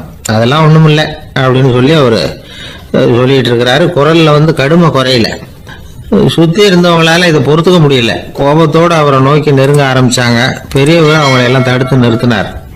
வந்தவரை வாங்க என்னோட அப்படின்னு சொல்லி அழைச்சிட்டு போனார். வீட்டுக்கு போனார். அங்க போனதும் இன்னும் சில பொருள்களை எடுத்து அவர்கிட்ட கொடுத்தார். இப்ப திருப்தி தானே, நான் உங்ககிட்ட நல்ல முறையில நடந்துகிட்டேனா அப்படின்னார். அவர் முகம் இப்பதான் கொஞ்சம் மலர்ந்தது. ரொம்ப நன்றி, இறைவன் உங்க குடும்பத்துக்கு எல்லா நன்மைகளையும் செய்வான் அப்படின்னு சொன்னார். இதே வார்த்தைகளை என்னுடைய தோழர்கள்கிட்டே சொல்லிட்டீங்கன்னா அவங்க கோபம் தணிஞ்சிரும், வர முடியுமான்னார். கண்டிப்பா வர்றேன் அப்படின்னாரு. மறுநாள் காலையில அந்த இடத்துக்கு வந்தார். அதே மாதிரி சொல்லிவிட்டு அவர் போயிட்டார். தோழர்கள்லாம் ரொம்ப வியப்போட பெரியவரை பார்த்தாங்க. அந்த பெரியவர் தான் நபிகள் நாயகம். அவர் சொன்னார், ஒருத்தன் ரொம்ப ஆசையா ஒரு ஒட்டகத்தை வளர்த்துக்கிட்டு வந்தான்.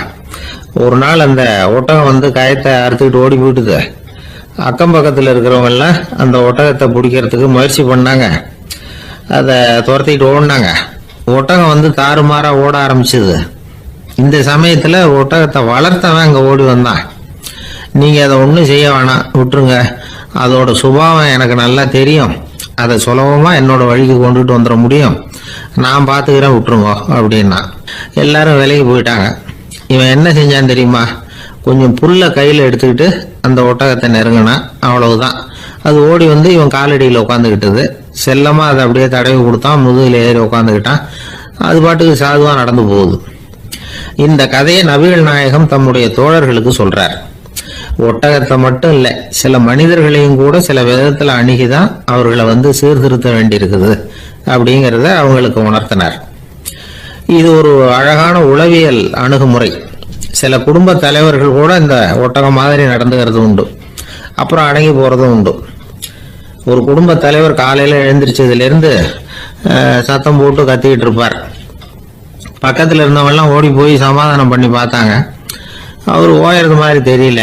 கடைசியில் அவர் மனைவி வந்தாங்க. நீங்க எல்லாம் விலகி போயிடுங்க, அவர் சுபாவம் எனக்கு தெரியும், நான் பாத்துக்கிறேன் அப்படின்னாங்க. சரின்னு எல்லாரும் போயிட்டாங்க. சாயந்தரமா வந்து பாக்குறாங்க, அவர் சத்தம் இல்லாம ஒரு மூலையில உட்காந்துருக்கிறார், ரொம்ப சாதுவா. ஆச்சரியமா இருந்தது. என்னம்மா பண்ணீங்கன்னு கேட்டாங்க. அது ஒண்ணும் இல்லைங்க, ஒரு வேளை சாப்பாட்டை நிறுத்தினேன், பட்னி போட்டேன், அவ்வளவுதான் அப்படின்னாங்க அந்த அம்மா. அமெரிக்க ஜனாதிபதி ஆப்ரஹாம் லிங்கன் ஒரு நாள் தன்னோட கோச்சு வண்டியில தலைநகரான வாஷிங்டனுக்கு போயிட்டு இருக்கிறார். கோச்சு வண்டி ஒரு சாலையில போயிட்டு இருக்கு. அந்த சாலைக்கு ஒரு பக்கத்துல பயங்கரமான சதுப்பு நிலம்.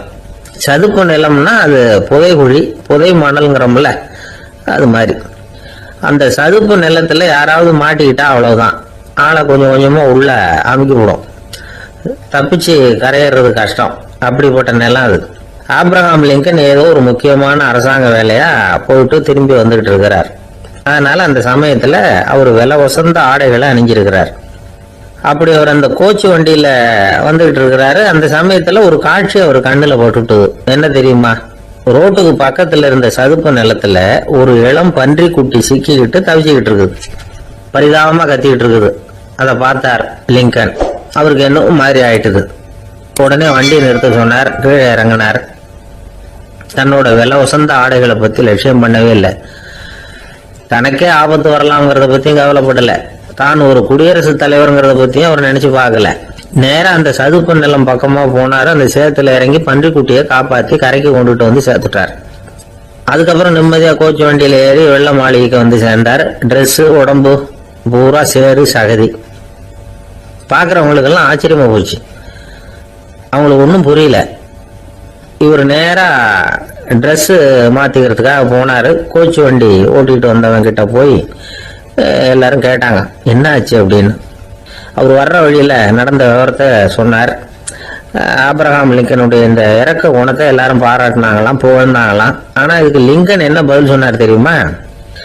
தயவு பண்ணி இந்த புகழ்ச்சியான பேச்சையெல்லாம் ஒதுக்குங்க, அதெல்லாம் வேணாம். அந்த சின்ன பிராணி சகதியில மாட்டிக்கிட்டு துடிச்சுக்கிட்டு இருந்தது, அதை பார்த்தேன். உடனே என்னுடைய இதயத்துல ஒரு முள்ளு தைச்சது மாதிரி ஒரு உணர்வு. அந்த முள்ளை பிடுங்கி எறிஞ்சேன், அவ்வளவுதான். உண்மையில அந்த பிராணிக்கு நான் வந்து உதவினேங்கிறத விட எனக்கு ஏற்பட்ட இன்னலை போக்கிக்கிட்டேன் அப்படிங்கறதுதான் உண்மை. அதுதான் பொருத்தம். அப்படி இருக்கிறப்போ இதுல புகழறதுக்கு என்ன இருக்குது அப்படின்னாரு ஆப்ரஹாம் லிங்கன். எவ்வளவு யதார்த்தமான வார்த்தைகள் பாருங்க. இந்த காலத்துல நம்மளையும் பல பேர் அப்படி உண்டு. நீச்சல் தெரியாத ஒரு ஆளு தண்ணியில இறங்கிட்டான். தண்ணி ஆழம்ங்கிறது அப்புறமா தான் தெரிஞ்சுது. தத்தளிக்க ஆரம்பிச்சுட்டான். வாழ் வாழ்னு கத்துறான். கரையில நின்றுட்டு இருந்த ஒருத்தர் இதை பார்த்தார். உடனே அவருக்கு இதயத்துல முள்ளு தைச்சது மாதிரி ஒரு உணர்வு. உடனே குபீர்னு தண்ணியில பாஞ்சார். அவரை காப்பாத்தி கரைக்கு கொண்டுட்டு வந்து சேர்த்தார். இத பார்த்துக்கிட்டு இருந்த இன்னொருத்தர் காப்பாத்தின அந்த ஆளை பாராட்டி புகழ்ந்தார். என்ன புகழாதீங்க சார் அப்படின்னார் அவர். ஏன்னு கேட்டார் இவர். நான் அந்த ஆளை ஏன் காப்பாத்தினேன் தெரியுமா? அவன் நேத்துக்கு என்கிட்ட 300 ரூபா கடன் வாங்கியிருக்கிறான். இவன் தண்ணியில போட்டான்னா நான் கொடுத்த கடனும் தண்ணியில போடும். அதனாலதான் உந்து காப்பாத்தினேன் அப்படின்னா அந்த ஆள். ஒருத்தர் இருக்கார், நல்ல உத்தியோகத்துலதான் இருக்கிறார். ஆனா எப்ப பார்த்தாலும் முகத்தை வெறுப்பா வச்சிருப்பார். அப்படியே வருவார் போவார். ஏன் சார் இப்படி இருக்கிறீங்க அப்படின்னு விசாரிச்சோம். ஏன்டா இந்த வேலைக்கு வந்தோம்னு இருக்கு சார் அப்படின்னார். உங்க வேலை உங்களுக்கு பிடிக்கலையா அப்படின்னு கேட்டோம். இல்லைன்னார். இப்படிப்பட்டவங்க வெற்றிகரமான வாழ்க்கை வாழ முடியாது. இது நிபுணர்கள் கருத்து. வேலையை நேசிக்க தெரிந்தவர்கள் வெற்றி பெறுவார்கள் அப்படிங்கிறாங்க அவங்க. எந்த துறையா இருந்தாலும் சரி, அந்த துறையில வெற்றிகரமா இருக்கிறவங்கள விசாரிச்சு பாருங்க. எனக்கு என்னுடைய வேலை ரொம்ப பிடிக்கும் அப்படின்னு சொல்றவங்களா தான் இருப்பாங்க. அப்படி இருந்தாதான் அது வெற்றிகரமா இருக்க முடியுது அவங்களால. ஒருத்தனுக்கு பிடித்தமான பொழுதுபோக்கே அவனுடைய தொழிலா இருந்துட்டுதுன்னா அவனை மாதிரி கொடுத்து வச்சவன் வேற யாரும் இல்லை அப்படிங்கிறார் பெர்னாட் ஷா. ஒரு தடவை மன்னர் ஹுமாயூன் உயிரை தண்ணீர் முண்டு ஊற்றுகிற தொழிலாளி ஒருத்தர் காப்பாத்தினாராம் அந்த ஹுமாயூன் உயிரை. உடனே மன்னர் கேட்டிருக்காரு, உனக்கு என்ன வேணும்னாலும் கேளு தரேன், உயர் பதவி வேணுமா அப்படின்னு கேட்டாராம். மன்னா, மக்களின் தாகம் தீர்க்கக்கூடிய இந்த பணியை விட உயர்ந்தது உண்டா அப்படின்னாராம் அந்த தொழிலாளி. அவரால் அவருடைய வேலையை நேசிக்க முடிஞ்சது, அதனால மகிழ்ச்சியா இருக்க முடிஞ்சது. நாமெல்லாம் அப்படி இல்லை. வேலை கிடைக்கிற வரைக்கும் கிடைச்சா போதும் அப்படின்னு இருக்கோம். கிடைச்சதுக்கு அப்புறம் ஏன்டா இந்த வேலைக்கு வந்தோம்னு ரொம்பவும் அழுத்துக்குவோம். சரி, நாம இருக்கிற இடத்துல நாம வெற்றிகரமா இருக்க வழி உண்டா அப்படின்னா உண்டுன்னு சொல்றாங்க. அதாவது மன இயல் நிபுணர்கள் இருக்கிறாங்க இல்லையா, அவங்க அதுக்கு முக்கியமா 6 வழிகள் சொல்றாங்க. நீங்க ஒரு அலுவலகத்துல வேலை பார்க்கிறவரா அப்படின்னா இதை கேளுங்க. அதாவது உங்க மேல் அதிகாரி எதிர்பார்ப்புக்கு தகுந்த மாதிரி உங்க வேலை இருக்குதா? அப்படி இல்லைன்னா முதல்ல உங்க வேலையின் தரம் உயரணும். உங்களுக்கு மேல கீழே வேலை பார்க்கிற பணியாளர்கள் கிட்ட நல்ல விதமா பழகுறீங்களா? அந்த உறவு முறையில ஏதாவது குறை இருந்தா அதை கண்டுபிடிச்சு சரி பண்ணுங்க. நம்பிக்கைக்கு உரியவர் அப்படின்னு நீங்க பேர் எடுக்கணும். நீங்க எடுக்கிற முடிவு நல்ல முடிவா தான் இருக்கும் அப்படின்னு அடுத்தவங்க சொல்லணும். உங்க தோற்றத்துக்கு முக்கியத்துவம் கொடுங்க. இது மனம் உடல் ரெண்டும் சம்பந்தப்பட்டது. அதனால மனசையும் ஆரோக்கியமா வச்சிருக்கணும்.